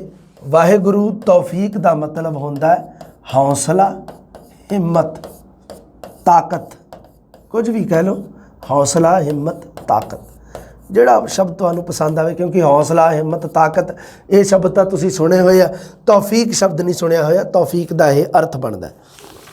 ਅੱਗੇ ਦੇਖਦੇ ਹਾਂ, ਹੋਰ ਕੋਈ ਮੰਨ ਲਓ ਕੋਈ ਪ੍ਰਸ਼ਨ ਇਸ ਤਰ੍ਹਾਂ ਦਾ ਕੋਈ ਆ ਜੇ। ਹਾਂ, ਇੱਕ ਹੋਰ ਵੀ ਆਉਂਦਾ, ਨਿਹੱਕੀਆਂ ਸਨ, ਹੈ ਨਾ। ਹਾਂ, ਉਹ ਸਮਝਦੀ ਸੀ ਕਿ ਉਸ ਦੀਆਂ ਇਹ ਗਾਲਾਂ ਤਿੰਨੇ ਪਾਸੇ ਨਿਹੱਕੀਆਂ ਸਨ। ਇਹ ਹੁੰਦਾ ਬਿਨਾਂ ਹੱਕ ਦੇ, ਬਿਨਾਂ ਹੱਕ ਦੇ। ਹੱਕ ਹੁੰਦਾ ਇੱਕ ਤਾਂ ਕਿਸੇ ਚੀਜ਼ 'ਤੇ ਹੱਕ, ਅਤੇ ਇੱਕ ਹੱਕ ਨਾ ਹੋਣਾ। ਉਸ ਭਾਵ ਨੂੰ ਪ੍ਰਗਟ ਕਰਨ ਵਾਸਤੇ ਨਿਹੱਕੀਆਂ ਸ਼ਬਦ ਵਰਤਿਆ ਜਾਂਦਾ, ਬਿਨਾਂ ਹੱਕ ਦੇ। ਅੱਗੇ ਇੱਕ ਜ਼ਮੀਨ ਦੇ ਝਗੜੇ ਦਾ ਵੀ ਜ਼ਿਕਰ ਜਾ ਹੁੰਦਾ ਹੈ ਨਾ, ਕਿਉਂਕਿ ਇਹ ਕਹਾਣੀ ਹੈ ਜਿਹੜੀ ਇਹ ਜ਼ਮੀਨ ਦੇ ਝਗੜੇ ਨੂੰ ਵੀ ਵਿੱਚ ਇੱਕ ਜਗ੍ਹਾ 'ਤੇ ਦਰਸਾਉਂਦੀ ਹੈ ਵੀ ਕਿਵੇਂ ਹੈ ਜਿਹੜੇ ਕਿਸਾਨ ਹੈ ਜਿਹੜੇ ਉਹ ਜ਼ਮੀਨ ਦੇ ਝਗੜੇ ਦੀ ਗੱਲ ਕਰਦੇ ਆ, ਹੈ ਨਾ। ਝਗੜੇ ਦਾ ਵੀ ਥੋੜ੍ਹਾ ਜਿਹਾ ਦੇਖਣਾ। ਹਾਂ, ਜ਼ਮੀਨ ਦਾ ਵੀ ਕਾਹਦਾ ਝਗੜਾ ਸੀ ਪੁੱਤ? ਐਵੇਂ 5 ਸਿਆੜਾਂ ਦਾ ਝਗੜਾ ਸੀ। ਸਿਆੜ ਹੁੰਦੇ ਆ ਭਾਰੀ ਮੋਟੇ ਦਰਖਤ, ਸਿਆੜ ਕਿਹਾ ਜਾਂਦਾ। ਸਿਆੜ ਹੁੰਦੇ ਆ ਭਾਰੀ ਤੇ ਮੋਟੇ ਦਰਖਤਾਂ ਨੂੰ ਕਿਹਾ ਜਾਂਦਾ ਹੈ। ਇਹ ਤੁਸੀਂ ਮਾੜਾ ਜਿਹਾ ਚੇਤੇ ਰੱਖਣਾ ਹੈ। ਲਓ ਜੀ, ਸਾਰੇ ਚੀਜ਼ਾਂ ਕਲੀਅਰ ਹੋ ਗਈਆਂ। ਅੰਤ ਦੇ ਵਿੱਚ ਅੰਤ ਕਹਾਣੀ ਦਾ ਦੇਖਣਾ ਥੋੜ੍ਹਾ ਜਿਹਾ ਬੜਾ ਜ਼ਰੂਰੀ ਹੈ। ਅੰਤ ਦੇਖਦੇ ਹਾਂ ਆਪਾਂ। ਚਲੋ ਜੀ। ਹਾਂ, ਹੋਣੀ ਅਟਲ ਹੈ ਪੁੱਤ, ਇਹ ਕਹਿ ਕੇ ਜਸਵੰਤ ਕੌਰ ਭੁੱਬ ਮਾਰ ਕੇ ਰੋ ਪਈ, ਕਿਉਂਕਿ ਜਸਵੰਤ ਕੌਰ ਦਾ ਮੁੰਡਾ ਗੁਰਜੀਤ ਲਾਹੌਰ ਦੇ ਮੋਰਚੇ 'ਤੇ ਸ਼ਹੀਦ ਹੋ ਜਾਂਦਾ ਹੈ। ਅਤੇ ਉਹ ਇਹ ਵੀ ਪੁੱਛਦੀ ਹੈ ਵੀ ਇਹ ਕਾਰਨ ਕੀ ਹੈ। ਇਹ ਉਹਨੂੰ ਪੁੱਛਦੀ ਹੈ, ਗੁਰਜੀਤ ਦਾ ਜਿਹੜਾ ਆਪਣੇ ਤਾਏ ਦਾ ਮੁੰਡਾ ਹੈ, ਉਹਨੂੰ ਪੁੱਛਦੀ ਹੈ ਚਰਨਜੀਤ ਨੂੰ ਵੀ ਪੁੱਤ ਇਹ ਕਾਹਤੋਂ ਐਵੇਂ ਹੁੰਦਾ ਹੈ। ਜਦੋਂ ਮਤਲਬ ਕੀ ਹੈ ਵੀ ਉਹ ਸ਼ਹੀਦ ਹੋਣ ਤੋਂ ਬਾਅਦ ਉਹ ਮਤਲਬ ਘਰ ਦੇ ਵਿੱਚ ਜਦੋਂ ਮਤਲਬ ਜਿਹੜਾ ਹੁੰਦਾ ਹੈ ਉਸ ਦੇ ਸ਼ਹੀਦ ਹੋਣ ਤੋਂ ਬਾਅਦ ਜਿਹੜਾ ਘਰੇ ਜੋ ਵੀ ਕੀਤਾ ਜਾਂਦਾ ਤਾਂ ਉਹ ਉਦੋਂ ਕੀ ਹੈ ਵੀ ਜਦੋਂ ਇਕੱਠ ਹੁੰਦਾ ਤਾਂ ਉਦੋਂ ਉਹ ਚਰਨਜੀਤ ਨੂੰ ਬਾਅਦ ਦੇ ਵਿੱਚ ਜਾਂ ਕਿਵੇਂ ਵੀ ਕਹਾਣੀ ਦੇ ਵਿੱਚ ਉਹ ਪੁੱਛਦੀ ਹੈ ਵੀ ਇਹ ਝਗੜਾ ਕਾਹਦਾ ਹੈ, ਮਸਲਾ ਕਾਹਦਾ ਹੈ ਭਾਰਤ ਤੇ ਪਾਕਿਸਤਾਨ ਦਾ। ਫਿਰ ਉਹ ਦੱਸਦਾ ਹੈ ਵੀ ਇਹ ਮਸਲਾ ਉਹੀ ਕਸ਼ਮੀਰ ਦਾ ਮਸਲਾ ਹੈ। ਚਰਨਜੀਤ ਗੁਰਜੀਤ ਦੀ ਮਾਂ ਨੂੰ ਦੱਸਦਾ ਹੈ, ਜਸਵੰਤ ਕੌਰ ਨੂੰ, ਆਪਣੀ ਚਾਚੀ ਨੂੰ। ਚਰਨਜੀਤ ਆਪਣੀ ਚਾਚੀ ਗੁਰਜੀਤ ਦੀ ਮਾਂ ਨੂੰ ਦੱਸਦਾ ਹੈ ਵੀ ਇਹ ਮਸਲਾ ਜਿਹੜਾ ਹੈ ਕਸ਼ਮੀਰ ਦਾ ਹੈ, ਉਸੇ ਕਰਕੇ ਹੀ ਇਹ ਜਿਹੜੇ ਇੰਨੇ ਮਤਲਬ ਫੌਜੀ ਹੈ ਜਿਹੜੇ ਉਹ ਸਾਡੇ ਸ਼ਹੀਦ ਹੋ ਰਹੇ ਆ, ਕਸ਼ਮੀਰ ਦਾ ਮਸਲਾ ਹੈ। ਅੰਤ ਦੇ ਵਿੱਚ ਹੋਣੀ ਅਟਲ ਹੈ ਪੁੱਤ ਇਹ ਬਚਨ ਹੈ ਜਿਹੜੇ ਕਿਹਨੇ ਆਖੇ ਆ, ਇਹ ਸ਼ਬਦ ਹੈ ਜਿਹੜੇ ਕਿਹਨੇ ਆਖਿਆ, ਇਹ ਜਸਵੰਤ ਕੌਰ ਨੇ ਆਖਿਆ, ਗੁਰਜੀਤ ਦੀ ਮਾਂ ਨੇ ਆਖਿਆ। ਹੁਣ ਐਗਜ਼ਾਮੀਨਰ ਦੀ ਮਰਜ਼ੀ ਹੈ ਵੀ ਉਹ ਆਪਸ਼ਨ ਦੇ ਵਿੱਚ ਜਸਵੰਤ ਕੌਰ ਦੇਣਾ ਚਾਹੁੰਦਾ ਹੈ ਜਾਂ ਗੁਰਜੀਤ ਦੀ ਮਾਂ ਦੇਣਾ ਚਾਹੁੰਦਾ ਹੈ। ਸੋ ਇਹਦੇ ਵਿੱਚ ਹੈ ਨਾ ਆਪਸ਼ਨ ਦੇ ਵਿੱਚ, ਕਿਉਂਕਿ ਜਸਵੰਤ ਕੌਰ ਹੀ ਤਾਂ ਗੁਰਜੀਤ ਦੀ ਮਾਂ ਹੈ ਨਾ, ਮਰਜ਼ੀ ਹੈ ਉਹਦੀ। ਲਓ ਜੀ, ਕਹਾਣੀ ਹੋ ਗਈ ਖ਼ਤਮ। ਇਹ ਕਹਾਣੀ ਨੂੰ ਤੁਸੀਂ ਚੇਤੇ ਰੱਖਣਾ। ਇਹ ਜਿਹੜੀ ਆਲੋਚਨਾਤਮਕ ਵਿਆਖਿਆ ਇਹਦੀ ਮੈਂ ਕੀਤੀ ਇਹਨੂੰ ਤੁਸੀਂ ਯਾਦ ਰੱਖਣਾ। ਅਗਲੀ ਕਹਾਣੀ ਹੈ ਜਿਹੜੀ ਸਾਡੀ ਇੱਕ ਹੋਰ ਵੀ ਦੇ ਰੱਖੀ ਹੈ, ਮੀਂਹ ਜਾਵੋ ਹਨੇਰੀ ਜਾਵੋ, ਸ਼ਾਇਦ ਇਹੀ ਕਹਾਣੀ ਹੈ। BA ਦੇ ਵਿੱਚ ਵੀ ਦੇ ਰੱਖੀ ਹੈ ਇੱਕ ਕਹਾਣੀ। ਸੰਤ ਸਿੰਘ ਸੇਖੋਂ ਨੇ ਬਹੁਤ ਮੱਲਾਂ ਮਾਰੀਆਂ, ਪਹਿਲਾਂ 10ਵੀਂ ਦੇ ਵਿੱਚ ਮੱਲਾਂ ਮਾਰ ਲਈਆਂ, ਹੁਣ BA ਵਾਲੀ ਕਹਾਣੀ ਆ ਗਈ, ਮੀਂਹ ਜਾਵੋ ਹਨੇਰੀ ਜਾਵੋ। ਮੀਂਹ ਜਾਵੋ ਹਨੇਰੀ ਜਾਵੋ ਵੀ ਕਹਾਣੀ ਬੜੀ ਸ਼ਾਨਦਾਰ ਹੈ, ਪਰ ਤੁਸੀਂ ਲੈਣੀ ਹੈ। ਇਹਦੀ PDF ਮੇਰੇ ਕੋਲ ਹੈ ਨਹੀਂ ਗੀ ਬਾਈ, ਮੈਂ ਤੁਹਾਨੂੰ ਦੱਸਦਾ ਐਡਰੈਸ ਵੀ ਕਿੱਥੋਂ ਲੈ ਕੇ ਆਓ ਤੁਸੀਂ। BA ਵਾਲੀਆਂ ਕਿਤਾਬਾਂ ਇਹ ਤੁਸੀਂ ਆਪ ਲੈ ਕੇ ਆਉਣੀਆਂ। ਲਓ ਜੀ, ਆਪਾਂ ਗੱਲ ਕਰਦੇ ਹਾਂ ਇਸ ਕਹਾਣੀ ਦੀ, ਤੇ ਜਿਹਦਾ ਨਾਮ ਹੈ, ਲਓ ਬੇਟਾ ਜੀ, ਮੀਂਹ ਜਾਵੋ ਹਨੇਰੀ ਜਾਵੋ। ਮੀਂਹ ਜਾਵੇ ਹਨੇਰੀ ਜਾਵੇ, ਕਹਿੰਦੇ ਜੀ ਫਲਾਣੇ ਬੰਦੇ ਦਾ ਬਸ ਉਹੀ ਹਾਲ ਰਹਿੰਦਾ। ਮੀਂਹ ਜਾਵੋ ਹਨੇਰੀ ਜਾਵੋ, ਮੀਂਹ ਜਾਵੇ ਹਨੇਰੀ ਜਾਵੇ, ਸਰਕਾਰੀ ਬੰਦੇ ਦੀ ਤਨਖਾਹ ਆਉਂਦੀ ਰਹਿੰਦੀ ਹੈ। ਮੀਂਹ ਜਾਵੋ, ਭਾਵੇਂ ਮੀਂਹ ਆ ਜੇ, ਭਾਵੇਂ ਹਨੇਰੀ ਆ ਜੇ, ਭਾਵੇਂ ਝੱਖੜ ਆ ਜੇ। ਕਹਿਣ ਦਾ ਮਤਲਬ ਇਹ ਆ, ਕਹਾਣੀ ਦਾ ਨਾਮ ਹੈ ਮੀਂਹ ਜਾਵੋ ਹਨੇਰੀ ਜਾਵੋ।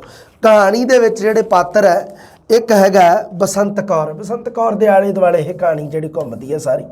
ਬਸੰਤ ਕੌਰ ਇਹ ਸਮਝ ਲਓ ਵੀ ਇਸ ਕਹਾਣੀ ਦੀ ਨਾਇਕਾ, ਐਕਟਰੈਸ ਹੈ, ਜਿਹਨੂੰ ਆਪਾਂ ਪੰਜਾਬੀ 'ਚ ਐਕਟਰ ਨਹੀਂ ਕਹਿ ਦਿੰਦੇ ਹਾਂ।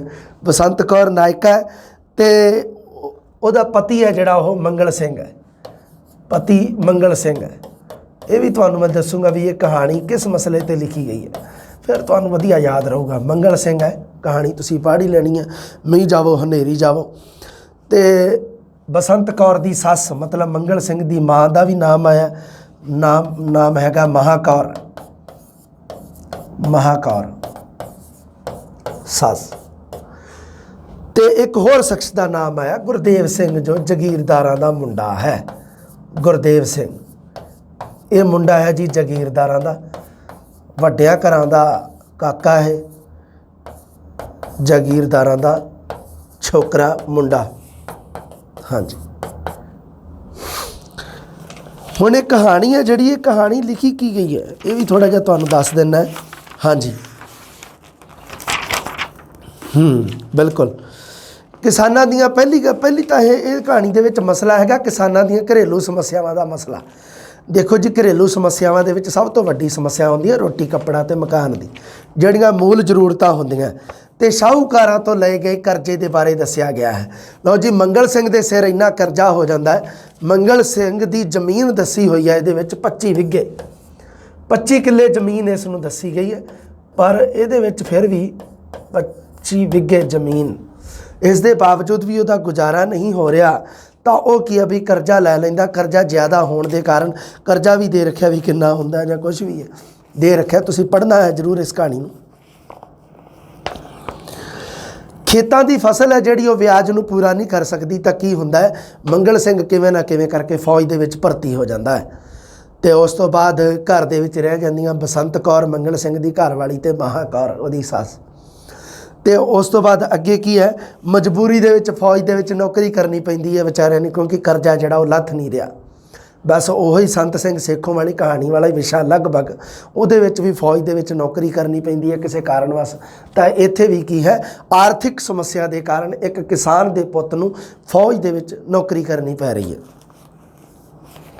ਹੁਣ ਇਸਤਰੀਆਂ ਨੂੰ ਵੀ ਖੇਤ ਦਾ ਕੰਮ ਕਰਨਾ ਪੈਂਦਾ, ਬਸੰਤ ਕੌਰ ਨੂੰ ਖੇਤ ਦਾ ਕੰਮ ਕਰਨਾ ਪੈ ਰਿਹਾ, ਖੇਤ ਦੇ ਵਿੱਚੋਂ ਵਿਚਾਰੀ ਪੱਠੇ ਲਿਆਉਂਦੀ ਹੈ।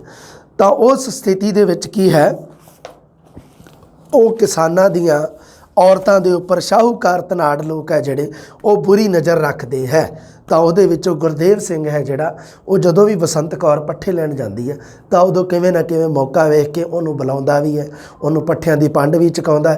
ਇਹ ਕਹਾਣੀ ਦੇ ਵਿੱਚ ਤੁਸੀਂ ਦੇਖੋਗੇ। ਤਾਂ ਹੌਲੀ ਹੌਲੀ ਜਿਹੜਾ ਉਹ ਮੰਗਲ ਸਿੰਘ ਵੀ ਜਦੋਂ ਘਰੇ ਵਾਪਸ ਆਉਂਦਾ ਹੈ ਤਾਂ ਉਦੋਂ ਉਹ ਮਤਲਬ ਕੀ ਹੈ ਕਿ ਉਹਦੀ ਸੱਸ ਹੈ ਜਿਹੜੀ, ਉਹ ਵੀ ਉਹਨੂੰ ਕਹਿੰਦੀ ਰਹਿੰਦੀ ਹੈ ਬਸੰਤ ਕੌਰ ਨੂੰ ਵੀ ਆਪਣਾ ਖਿਆਲ ਆਪ ਰੱਖਣੀ, ਤੂੰ ਆਪਣੀ ਇੱਜ਼ਤ ਆਪ ਦੇ ਹੱਥ ਹੁੰਦੀ ਹੈ।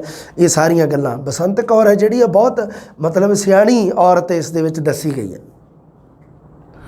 ਉਹ ਜਿੰਨਾ ਵੀ ਮਤਲਬ ਗੁਰਦੇਵ ਸਿੰਘ ਕੋਈ ਵੀ ਮਤਲਬ ਉਸ ਨੂੰ ਛੇੜਖਾਨੀ ਉਹਦੇ ਨਾਲ ਕੋਈ ਵੀ ਕਰਦਾ ਹੈ ਹੈਰਸਮੈਂਟ, ਅਤੇ ਉਸ ਨੂੰ ਉਹ ਕਿਵੇਂ ਨਾ ਕਿਵੇਂ ਸਹਾਰਦੀ ਹੈ।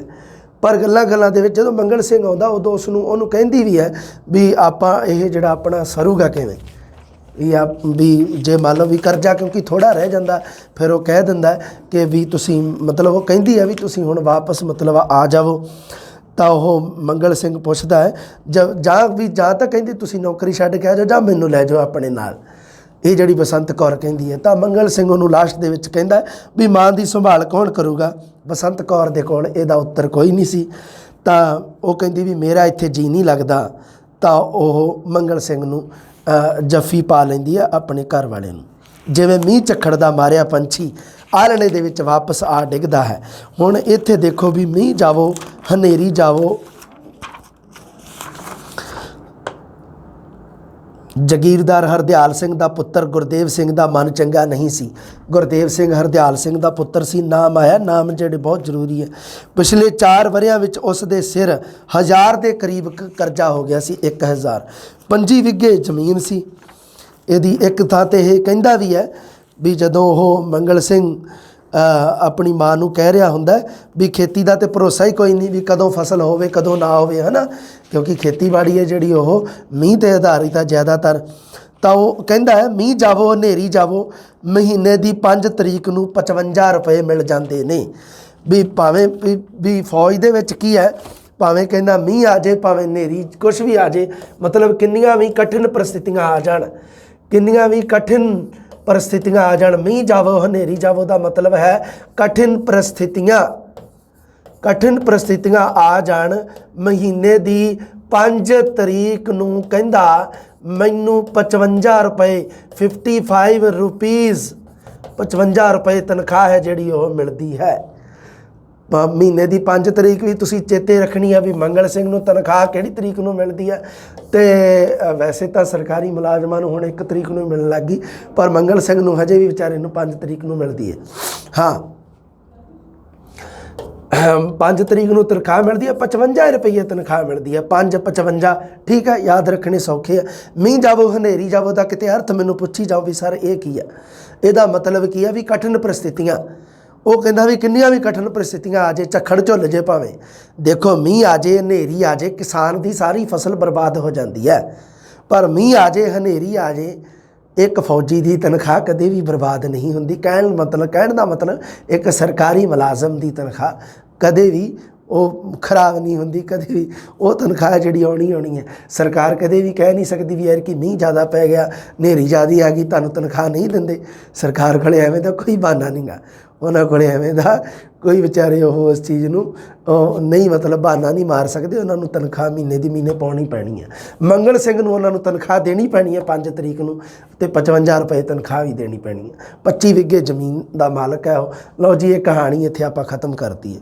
कहानी है जिहड़ी तुसीं ढंग नाल पढ़ लेनी है, विचों कोई मान लो कोई प्रश्न पुछदा है, कोई मान लो कोई वाक किहने बोलिया, ये जिहड़ा शब्द किहने किहनूं कहे, ये है जिहड़े थोड़े जिहे तुसीं आप ध्यान दे विच रखने आ। 2 या 3 वारी पढ़ोगे याद रह जाऊगा, कोई इशू नहीं, उन्होंने रट्टा चाढ़न की घोटा चाढ़न की लोड़ नहीं। लो जी मिलते हैं अगला कहानीकार लैके जल्दी। सत श्री अकाल, रब राखा।